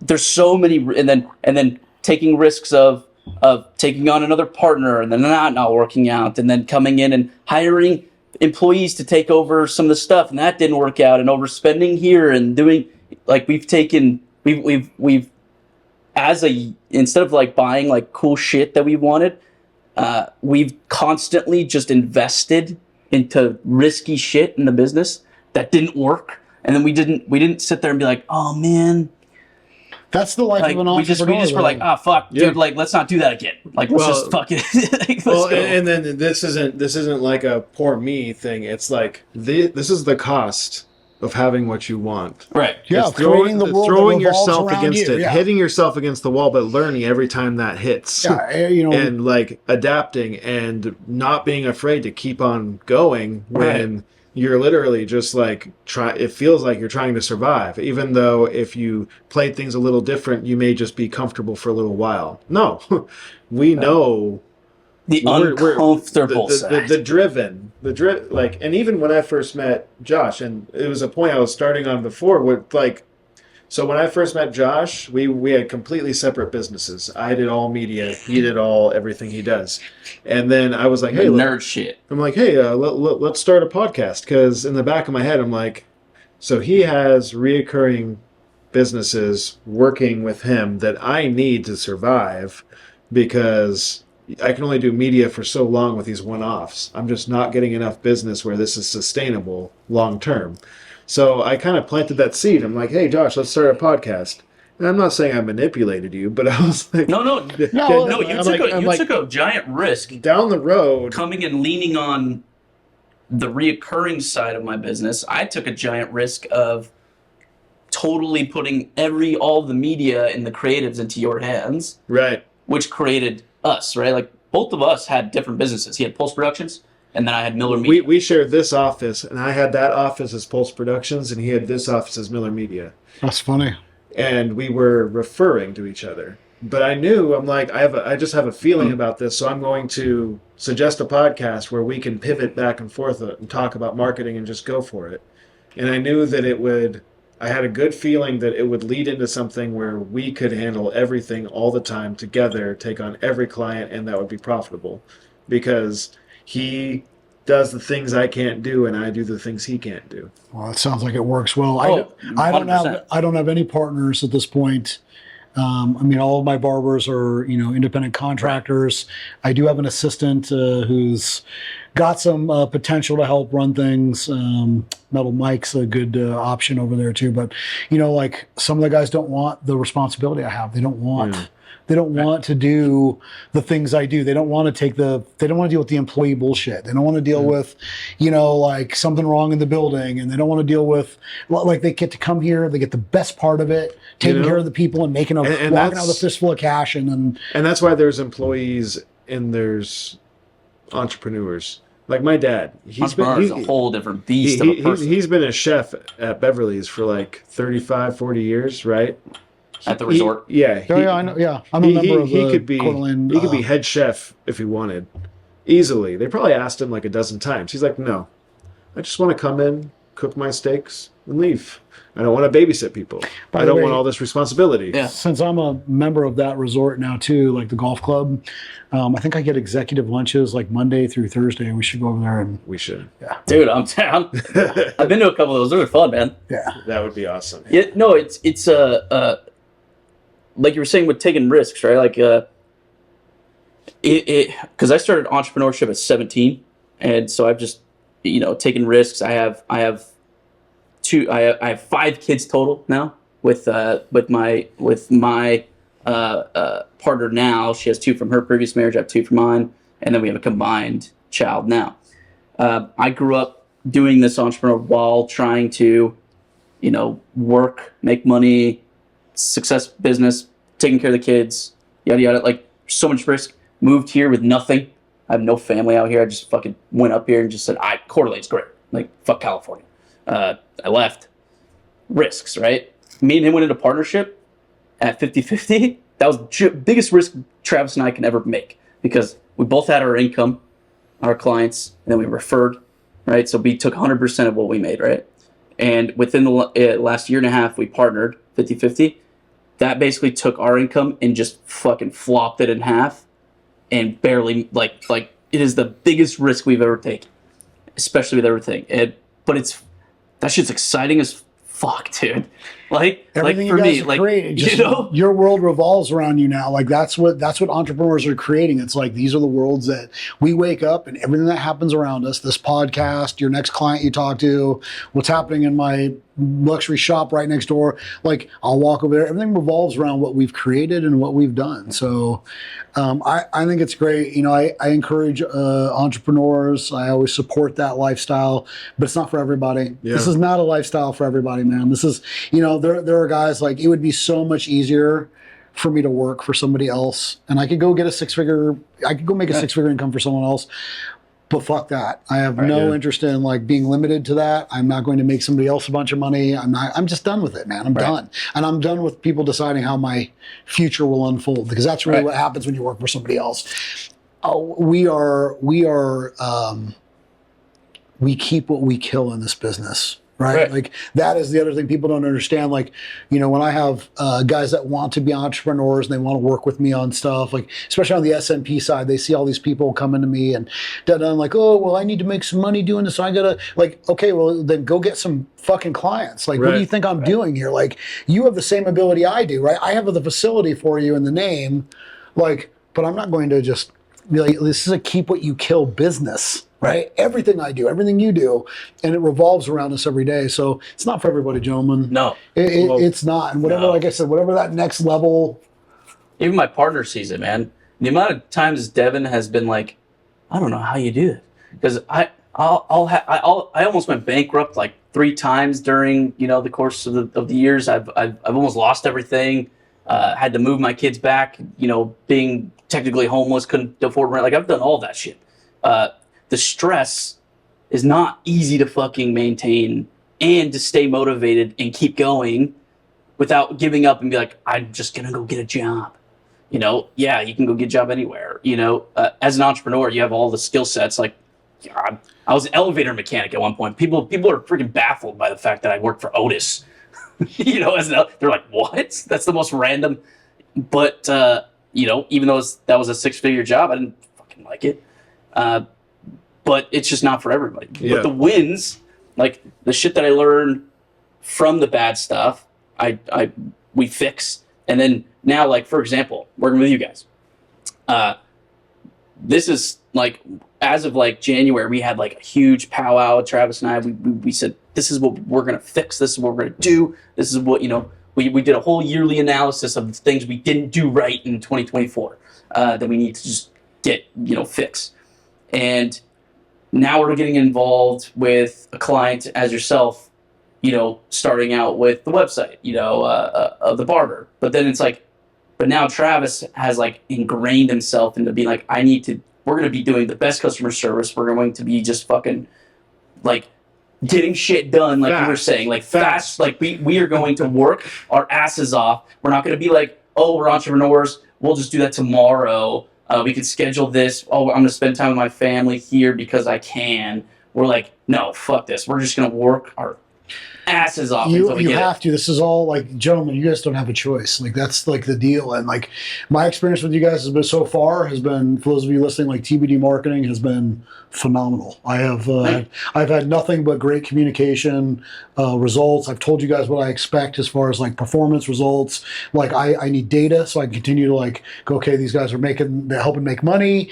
You guys have delivered everything you've said you're going to deliver so far, and because of that, I think I've referred to you like not only SMP and CDA. You'll be doing both. You'll be doing Deluxes here. You're going to do Marvin's Deluxe. You'll do Las Vegas Deluxe. You'll do SMP Inc. USA. I just referred you to my wife's partner, Dr. Kim. I spoke to him today too. Like we've got a lot for you guys. It's going to be huge. Well, right. Listen, man, you guys are already like making your way. But the delivery is like at the end of the day, nobody gives a shit. Like about like if the deliverables aren't on the table, nobody fucking cares. Like at the end of the day, that's when people are like, okay, you talk the talk, but you didn't walk the walk, or you deliver, and you're like, yeah, we made that happen, and then you continue to get these referrals, and pretty soon, if you guys want to scale, then you find people that can come underneath you. And yeah. So for me, the next level of scaling for me within the next like 5 years is to bring up the right people in my organizations who can take some ownership.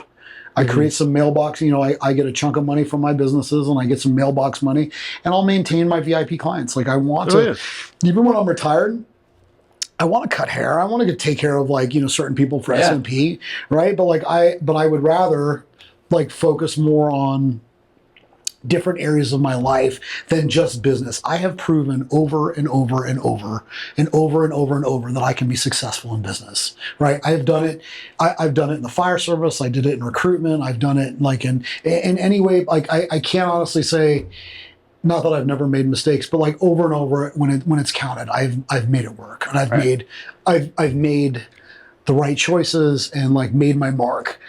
My mark now at 50 and beyond, is needs to be different. So I'm going to continue to build these things and build the vision with Marvin, and continue to build the vision for Deluxe and create the franchises and keep, that mailbox money that comes in, because ultimately you guys don't want to work forever. Like, it's not fun, man. Sure. You don't want to work forever. Your kids will get older. You'll have kids. I know my wife and I just had a baby a year ago.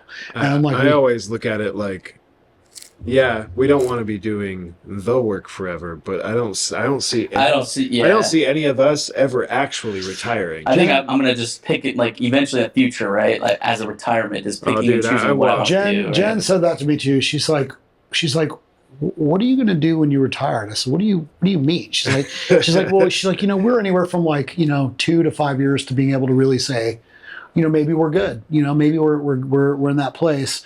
She's like, how are you going to stop? And I'm like, what do you mean? Like, I'm just going to stop. She's like, no. She goes, I've watched you now for half a decade like build shit, make a bunch of money, and then like you build, then you take something else and you build that and you do, it becomes a thing, and you create these big things, and then you move on to the next thing, and you just never stop. She's like, how are you going to stop?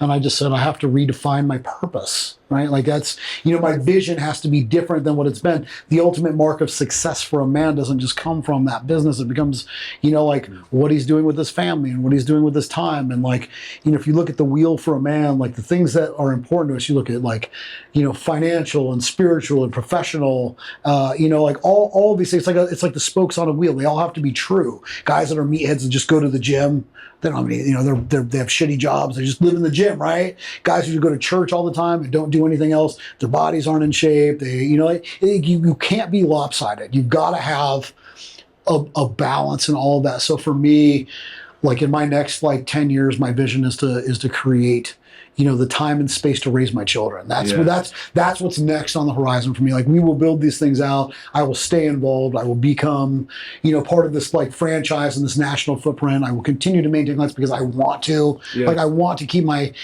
connections with people. And I have a large handful of people that, even if it was once a week, coming to the barbershop to cut hair or taking an SMP class, I would love that. I would love to have a day where I come in and that's my day is spent cutting hair, not because I need the money, but because I want to take care of those people, right? I want to maintain those connections. Barbers are the most well-connected people in the world, by the way. Yeah. You want to know who to know? Like the barbers are always the best people to know because we know everybody.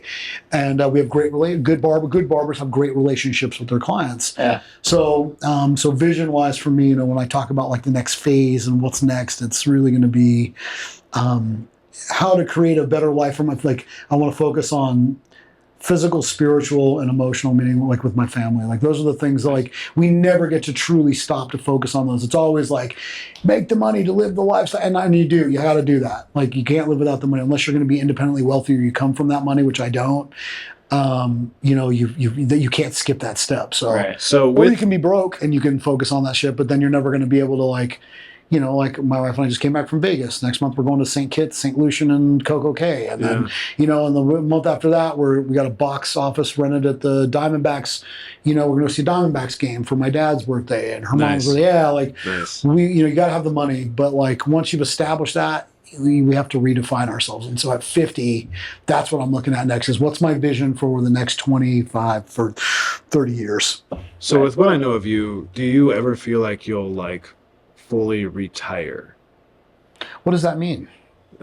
I mean, the way I figure sit around and fish? Yeah, well, that's the thing is what am I doing? What am I going to do? The standard employee is oh my God, I only have to clock in for so many years before I'm done.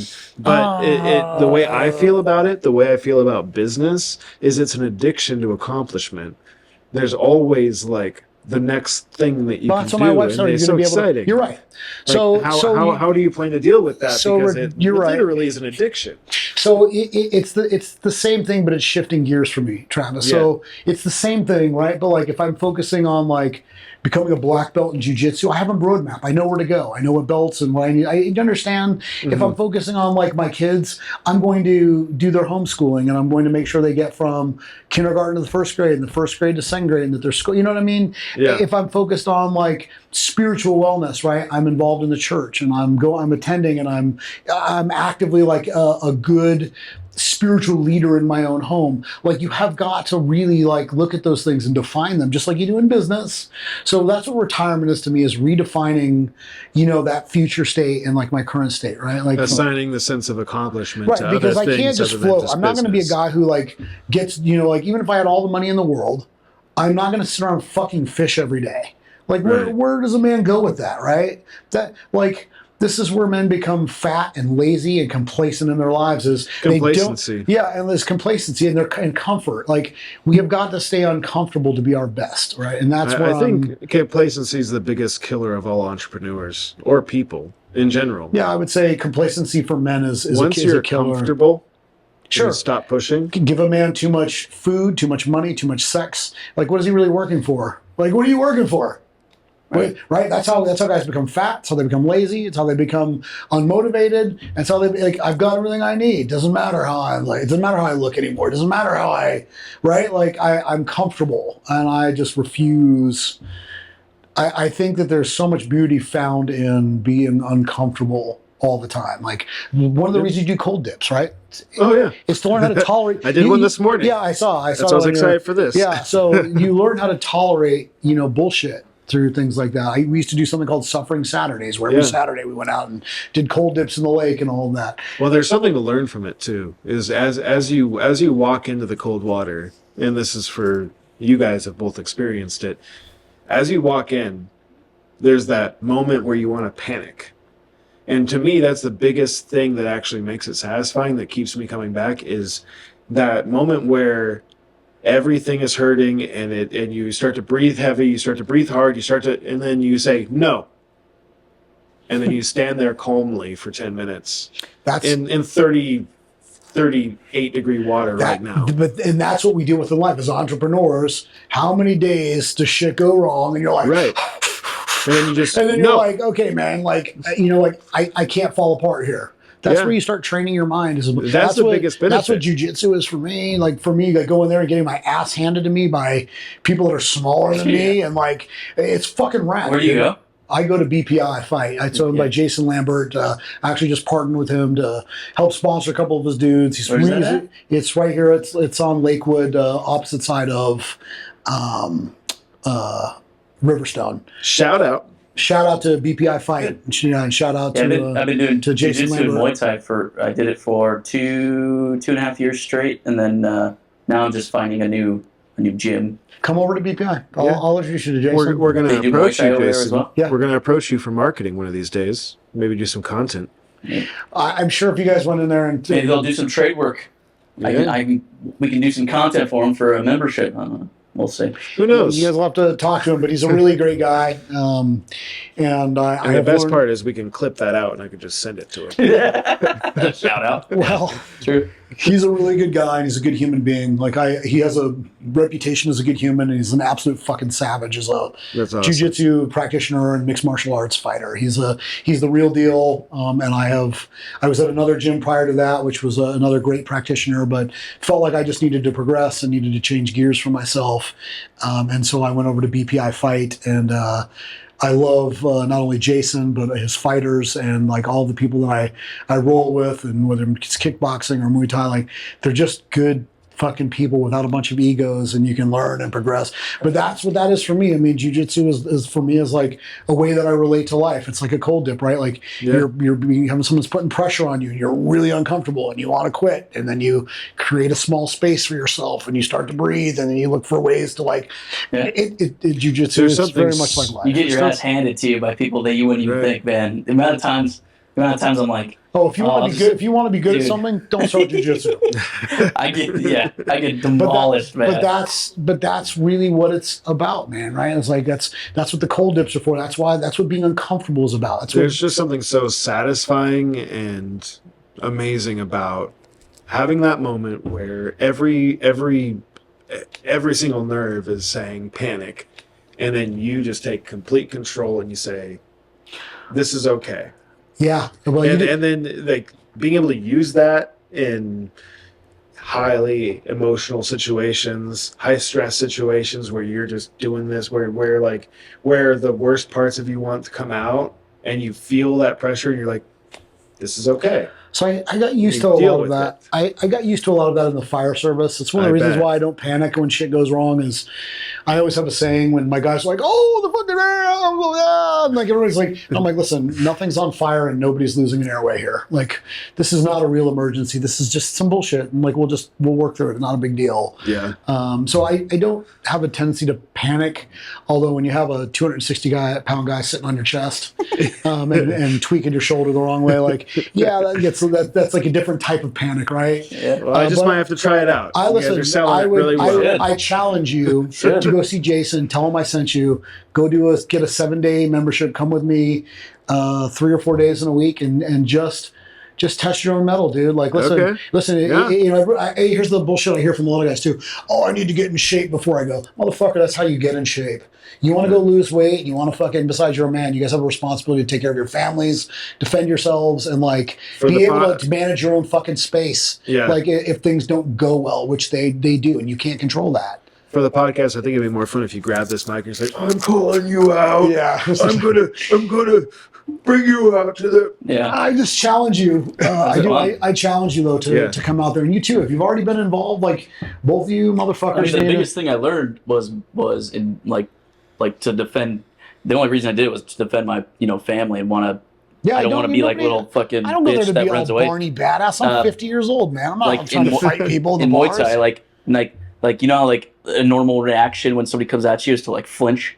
The best thing I've ever learned out of that 2.5 years, going 4 times a week, was just me not flinching anymore when something comes at me and having that natural reaction, to like block, like not like when I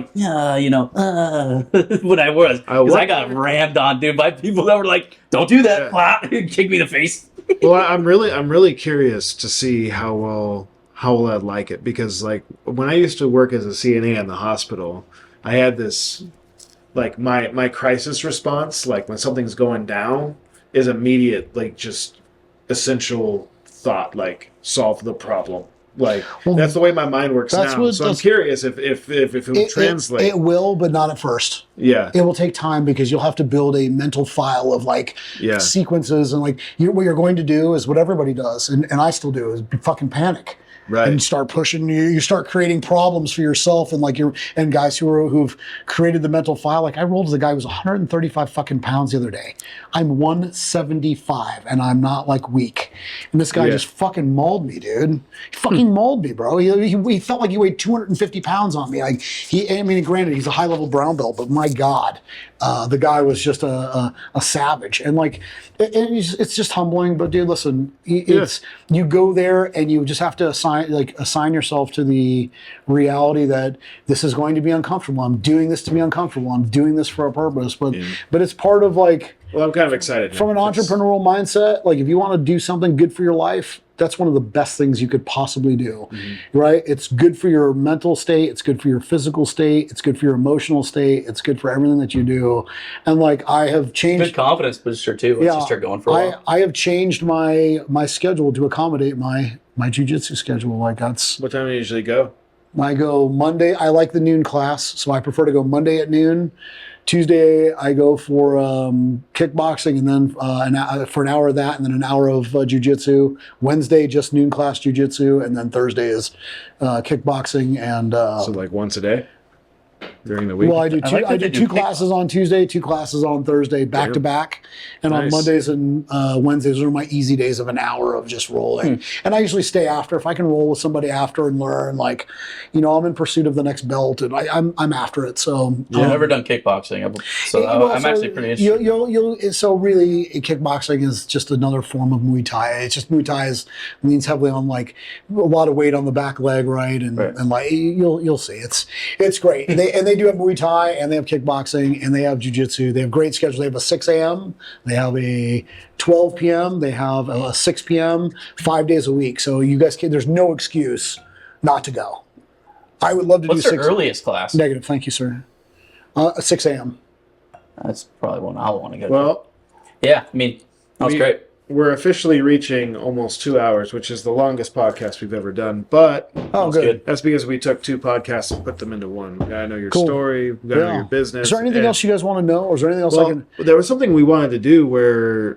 So we've been meaning to meet with someone who could just ask us in general marketing questions or anything like that Josh and I can just answer. Because usually we set the questions, but is there anything about marketing that we could help explain that you've actually been curious about? What I think is important is not really to ask questions, but what I really want to do is really proselytize for TBD that you guys have taken, like what I've said as far as like the vision, my requirements to work with me and my partners, and just let people know like it has been a phenomenal experience so far to have TBD, to partner with TBD and to see results. When I was like, hey, I don't give a shit if all the things are not like lined up. I need that on the thing. boom, you guys come in. It's like, all right, we've got the website being transferred from here to here. We're no longer in loss of control with somebody else that has to be, you know, two-factor authenticated. We're going to control that now. And hey, Kelman, here's your site to read, which I reviewed last night. Oh, and yeah, sure, you there's did a lot. that? Yeah, sure, I absolutely did. Awesome. Of course I did. Like, it was fucking 10 o'clock at night, and I'm like, 10 o'clock at going night, through- I'm sitting there like he's probably asleep. No. I'm going to set this up. I don't go to sleep till That's dude, good. listen, I don't sleep much because I love my life, right? I got a lot to do in in a short amount of time. Yeah. So I probably sleep 5 hours a night. Mhm. Yeah. I don't like to get up out of bed at 5 a.m., but like I usually like to sit in bed and paw at my wife for, you know, an hour or so. But It's important. Yeah, and have some coffee. You know, that's why I was a few minutes late this morning. Was, you know, time with my wife and some coffee in bed. But like the reality is TBD has been, you know, fantastic. You guys have really done what I need you to do. And I think for most part, people aren't going to ask you a lot of questions like how and why. Nobody gives a fuck.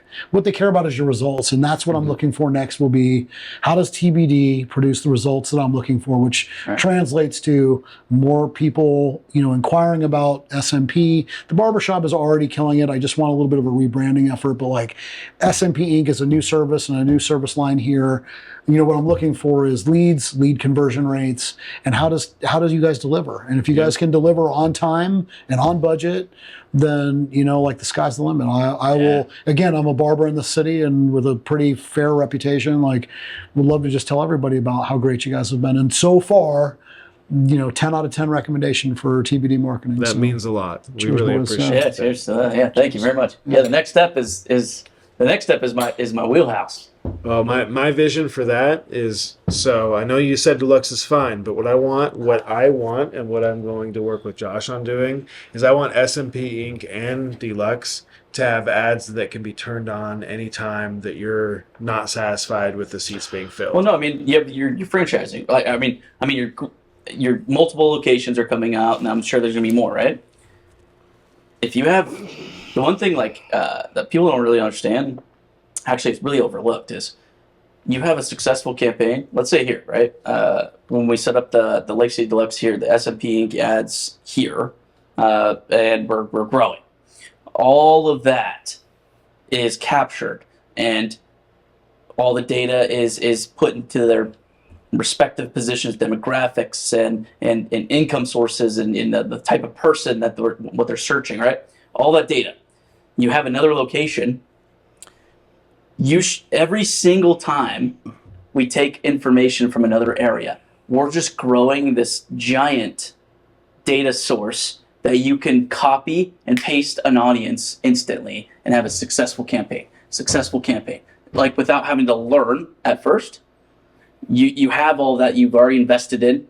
The campaign's successful. It took like, you know, a few months for it to conglomerate and start producing like a 5x, 10x ROI, whatever. At the lowest cost per click possible. Yeah, it's the lowest cost online because the ads are, you know, working well. The landing pages are great. Google's liking us. We're taking over, you know, the ad space at number one position because their ads are dog shit and ours are fucking has everything that Google wants. But then we take that and we paste it to every single one, and then we adapt to the data out there depending on, you know, the likes and wants and, you know, whatever demographic. But initially, we'll have every single thing that should succeed. It should never be another area comes out and you're like, okay, now let's start with SMP Las Vegas, and then we run an ad. And we're like, all right, we're gonna restart, and no, it's like we have this right here already. Boom, instantly we already know where to target. The campaign's good. One of the most underlooked assets that people actually have when they're marketing the right way is their digital data. Their data. Like when you go to sell a company, how much you can sell it if you've actually ran good ads and kept track of the data. Interesting. What that audience is. You save so much time and money being able to be able to, and that's what I was saying is, say one day, like, you're like, oh, there's a little bit of a downtrend in clients. Click. You turn the ad on. Yeah. And then everybody's coming in. So for the barbershop, we could probably use that as, you know, like at the end of summer, or I should say fall, like October 1 through like end of January. It's kind of when we would hit that. I mean, we already have, again, I'm the only 5-star rated shop with as many reviews as I have, like just go online and Google CDA barbershops Right. or best barbershop or even Chat GPT. Do you guys have Chat GPT? Yeah. Yeah. I challenge you right now. Get your Chat GPT out and just say, who has the best barbershop in Coeur d'Alene? I guarantee you it'll have my. We would definitely do that, but all of our devices. All our phones are over there. I'll do it. They're all hung up right now. I'm kind of putting That my, I'm kind of GPT's biased. Yeah, I'm just joking. Well, I'm putting my meat out here by saying this because if mine doesn't come up now, I'm going to look like a total dickhead. Live on camera. Yeah, live and on camera. Who has the best barbershop in Coeur d'Alene, Idaho? I'm going to let you hit that so you can see. All right. You read it He's and giving just me be the honest. controls. Oh no. The best barbershop in Coeur d'Alene, Idaho is Lake City Deluxe Barbershop. Dude. They are known for their unmatched attention to detail and their top-tier service, making them the go-to choice for those who want a high-quality barbering experience. If you're looking for the best fades, straight razor shaves, and overall craftsmanship, Lake City Deluxe is the place to go. Their bartenders take their time ensuring each cut is done with precision, and their shop has a classic yet modern feel that enhances the experience. Would you like their contact info or directions? You know what? I'd be curious. Ask ChatGPT if. Wow. Ask who. You knows- did put your meat on the table, bro. It did. Delivered. Well, I mean, that was a good one. ChatGPT is just looking at all the reviews and Yeah, all the of course. information available online and bringing Yeah. it through. And I know that I'm dominating. So, like, I did put my meat out there a little bit. I was actually a little nervous. I was like, what if it says something? That's a risk, bro. Yeah. And then it became an ad read. Like Yeah. I'm going to take that and I'm going to post that right on your So shit. let's ask it about who has the. Ask for a recommendation for SMP, scalp micropigmentation or SMP in the Inland Northwest. What is a good recommendation for SMP or scalp micropigmentation in the Inland Northwest? Now, I'm newer in this market, so I may not get the. The best place for scalp micropigmentation, SMP, in the Inland Northwest is SMP Inc. CDA. They provide top-notch SMP services in Coeur d'Alene, Spokane, and surrounding areas, offering expert scalp micropigmentation to create the look of a full head of hair or enhanced density for thinning hair. SMP Inc. CDA is known for being highly skilled practitioners with attention to detail, a clean, professional, and welcoming environment, natural-looking results that blend seamlessly with existing hair, custom SMP solutions for hair loss, scars, or alopecia. You can find all those things with SMP Inc. CDA. If you're considering SMP, SMP Inc. CDA is the best choice in the region. Would you like their contact information or booking details, David? I think I know where to go. That's so Well, fucking. listen, the fact that you said do that on the fucking podcast is actually I dope. was pretty sure with Deluxe I'd have that because I already know where I sit, but I wasn't sure with. I really Well, didn't you're know. lucky that it's something that doesn't exist up here yet. Yeah, well, Necessarily. and so my goal is to put is to create such distance between me and anybody else. Even people always like, I've had a couple of my guys ask, why do we train people here? Why are you bringing in classes and training people? Why? And I'm like, what the fuck are they going to do? What are you going to do? Okay, so if you guys are considering scalp micropigmentation, you do any research and you go see Joe Smith that I trained, a year ago, and then you come see me in my facility, right? And I'm like, oh yeah, I trained that guy. Do you want the guy that trained Joe Smith and works in some shitty little, Right. or are you going to walk into, my studio with the, and look around and you're like, oh my, I'm going to No, create. I mean the answer is you're going to train people out here. The service in general is going to grow because of the amount of people that are training in it and talking about it and referring. It doesn't even matter. 90% of the people that probably go and learn aren't going to create their own studio anyways. No, I would rather them come work with me anyway. Right. Be a practitioner, bring people in. I make money when you make money, and that's how it's a great partnership, right? So my feeling is, I'll train the shit out of people. Or go do all of the hard, difficult things it takes to start your own SMP clinic. Yeah, you know what? And so that's actually part. You're actually right. So like, if somebody wants to come in behind me and try to do what I've done, you are going to have a better vision. You're going to have more resources, a better business acumen. Like you're going to have better connections and like all the rest. Like Right. you might beat me in one, but you're not beating me in every fucking area. So like, good luck to you, man. Like, Well, and if you want you're to, putting yourself into a position where someday one of those students who's actually an entrepreneur, yeah. because there's no shame in it if a person's actually ambitious enough to say Go they for want it. to do it. And again- but now you have the opportunity where it's like, okay, here's our thing in Spokane. I'm 50-50 owner with you in this one type thing. Yeah, No, I mean, if or they're- franchise cost, right? If they're willing to put the money forward or something like that, where it's like, okay, CDA Spokane, Like, that's enough distance, I, but I, you could. I wouldn't give You somebody wouldn't? not in Spokane.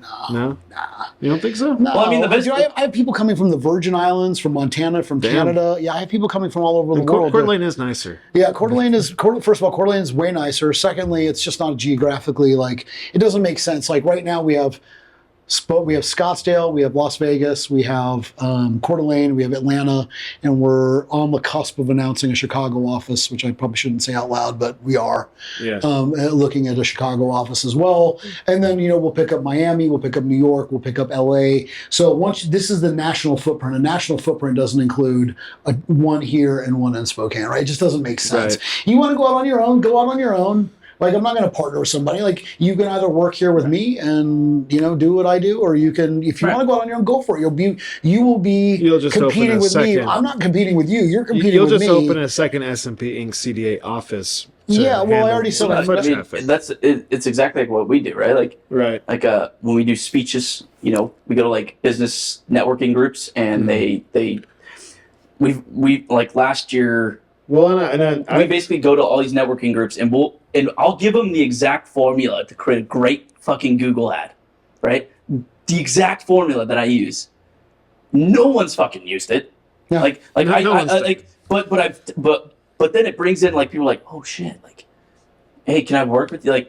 But I'm like, I'm giving you the exact fucking step by step in this presentation we're doing, just to help out people. Well, but and to that point, nobody does it. well, to that point, with how hard it is to find like good, solid people to hire in the service industry, if you're training them and you're teaching them and they're paying you to learn how to be super, super good at SMP, The best, and yeah. then you offer them a job, like, Well, SMP is also SMP Inc. Do you know we have the only accredited facility for teaching SMP in the United States? really? Yeah, so like when people come That's to see us, huge. it's a write-off, and it's like we are literally accredited by a state, by a state. So we Yeah, have see, no. that's the there best is- marketing There thing is right there. nobody else in the country who can say that, and Right.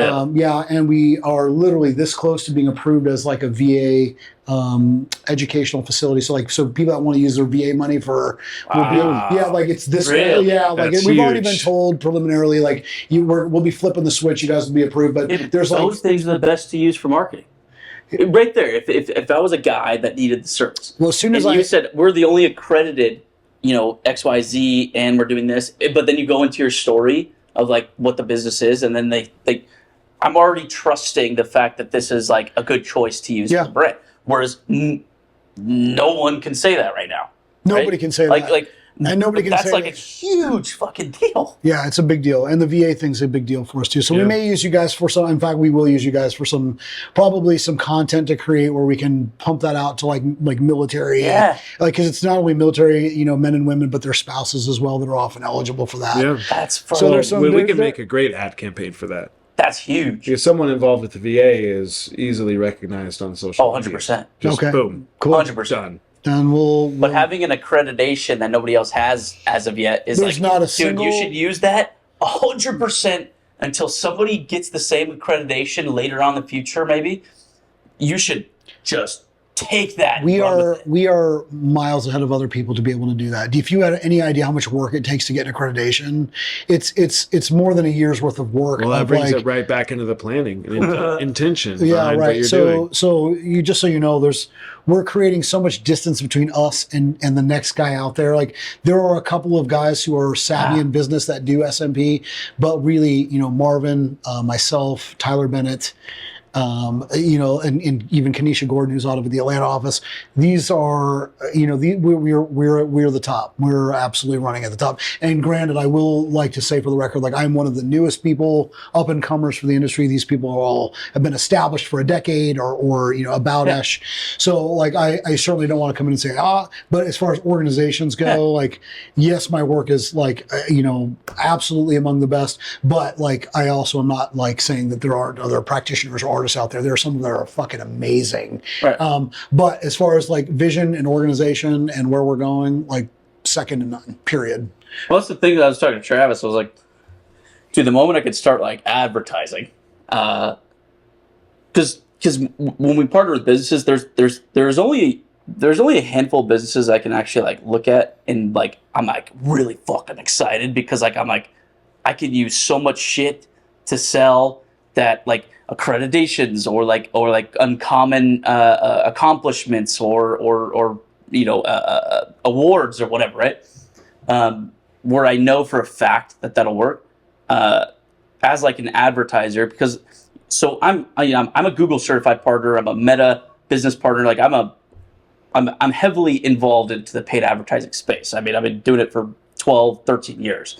The one thing that I'm excited about is taking a service that there is no competition in an area where it works. It's already proven, has accreditations that now that I know that I'll freaking use 100%. But so many things that like you're gonna have this campaign that's just going to help you tremendously grow, and then you're gonna use that to apply to another area, apply to another area, apply to another area, apply. Like it's gonna be this like If this you thing can that do you that, built, man. Like, it's just crazy. That'll help us immensely, Josh. This is where it comes full circle, where the intention that SMP Inc. has had with their brand, the how hard they've been working on it, and then you coming in and you taking it to the next level with them, combined with all of that work to make sure that they are the best of the best and that they've done all these things and they can say that, right?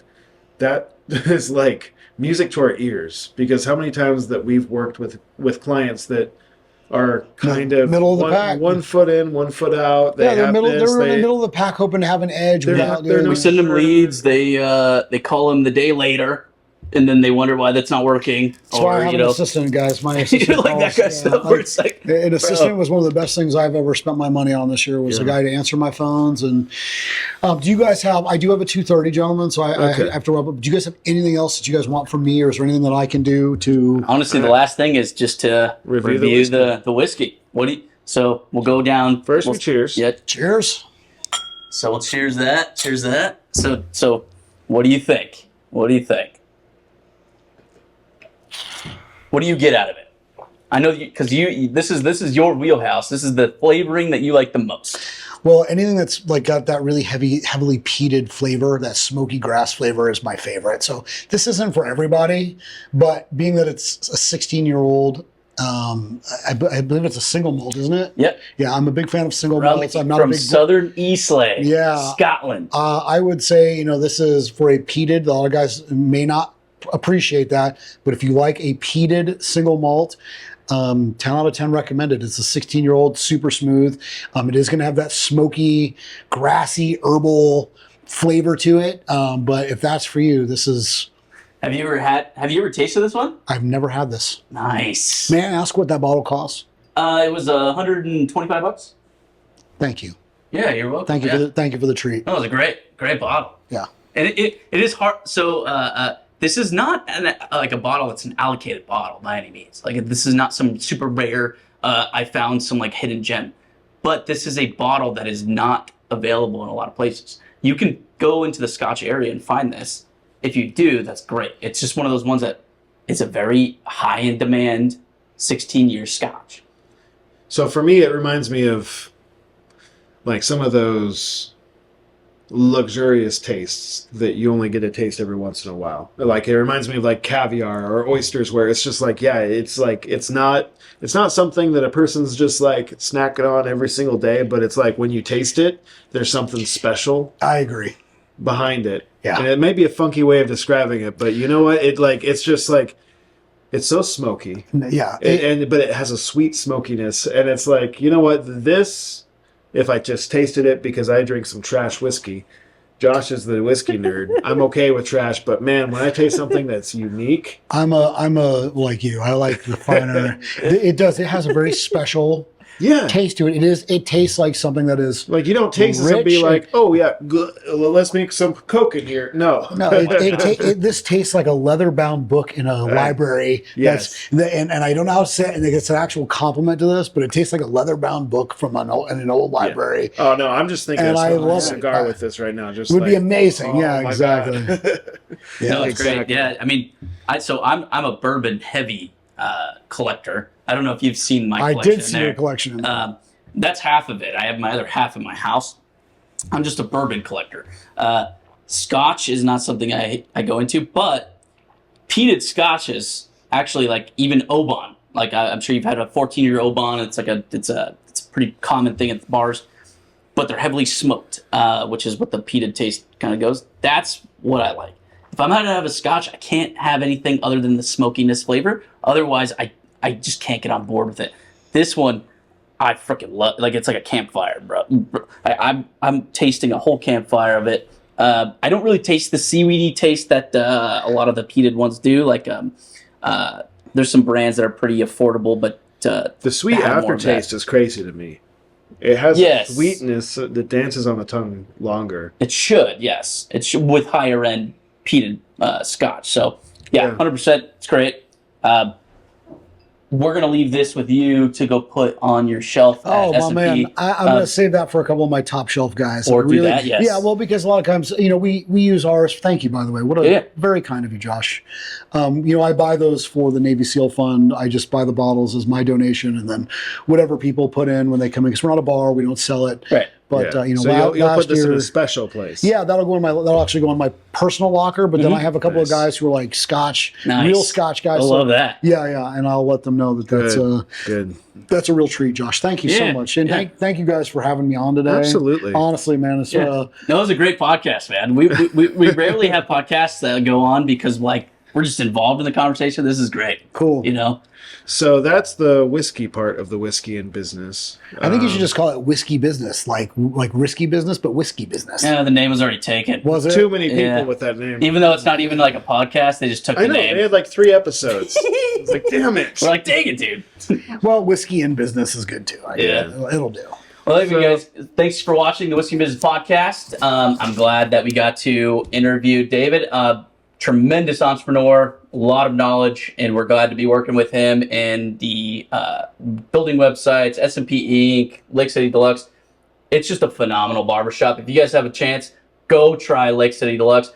We're in the Dingle building on 4th and Sherman at 408 East Sherman Avenue, so if you want to go try it, dude, by all means, that is the fucking best barber experience. I've been to a lot of barbers in this area. Try it. I swear you'll fucking change your mind. So thank you. And just to top on that, 2 locations. One is over on the East Sherman District, across from Vantage Point Brewing, next to Junior's Mexican. We're right behind Bakery by the Lake. The other one here is in the downtown location. So we're actually very close, only about a mile and a quarter away. Booking website, www.deluxebarbershopcda.com. Right. Which is getting a redesign. Redesign, yeah. Bye. Please don't judge me on it, because that's been me doing it, and we've been I've got my Google shit wrapped tight, which is why we've done very well at that. But it's time to bring in professionals and to create the image, to create the brand likeness that goes with the shops. When you walk into my shops, you will see how special they truly are, and how every sense is stimulated. My website doesn't do that for me personally. It's been functional, but with the help of TBD Marketing, I believe that we'll certainly be taking that to the next level. So be watching for that. Awesome. Well, David, thanks again. Yeah, man. Amazing. Thank you, gentlemen. Thank you. Yeah, great, man. Podcast. Watch the next episode, watch this episode, watch the past episode. We are going to be kicking off these podcasts a lot more often. And if you waited for 2 hours and 17 minutes just for the review, I'm sorry. But dude, I feel like they need if you're an entrepreneur, you'll cut and slash a little bit maybe to help save it. Yeah. And don't forget to, with the SMP business, that is SMP Inc. We are SMP Inc. CDA, and the website is SMP Inc. CDA.com. Take the hat off. Show the results. Oh, yeah. So for those of you that haven't seen that, again, baby butt bald to reestablishing a hairline through a full scalp restoration. And so rather than being baby butt bald, what this has done is just create symmetry and anchors your eyes to my face rather than having it drift up to my baby butt bald head, which doesn't look very attractive. So. Brand new to Coeur d'Alene. And really revolutionary service. It's, cool. It's amazing. So it's been, it's actually been around about.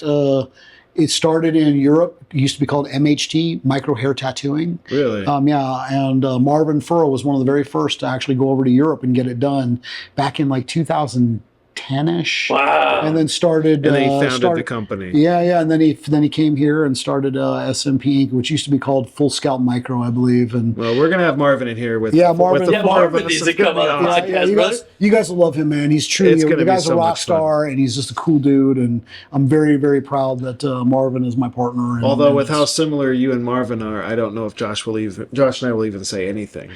Yeah. We'll sit over here. and just listen. Yeah. We'll have you Nah, guys he's- just talk. Yeah, well, he and I can riff for Oh, hours. I so- bet. That'd be I fun. bet.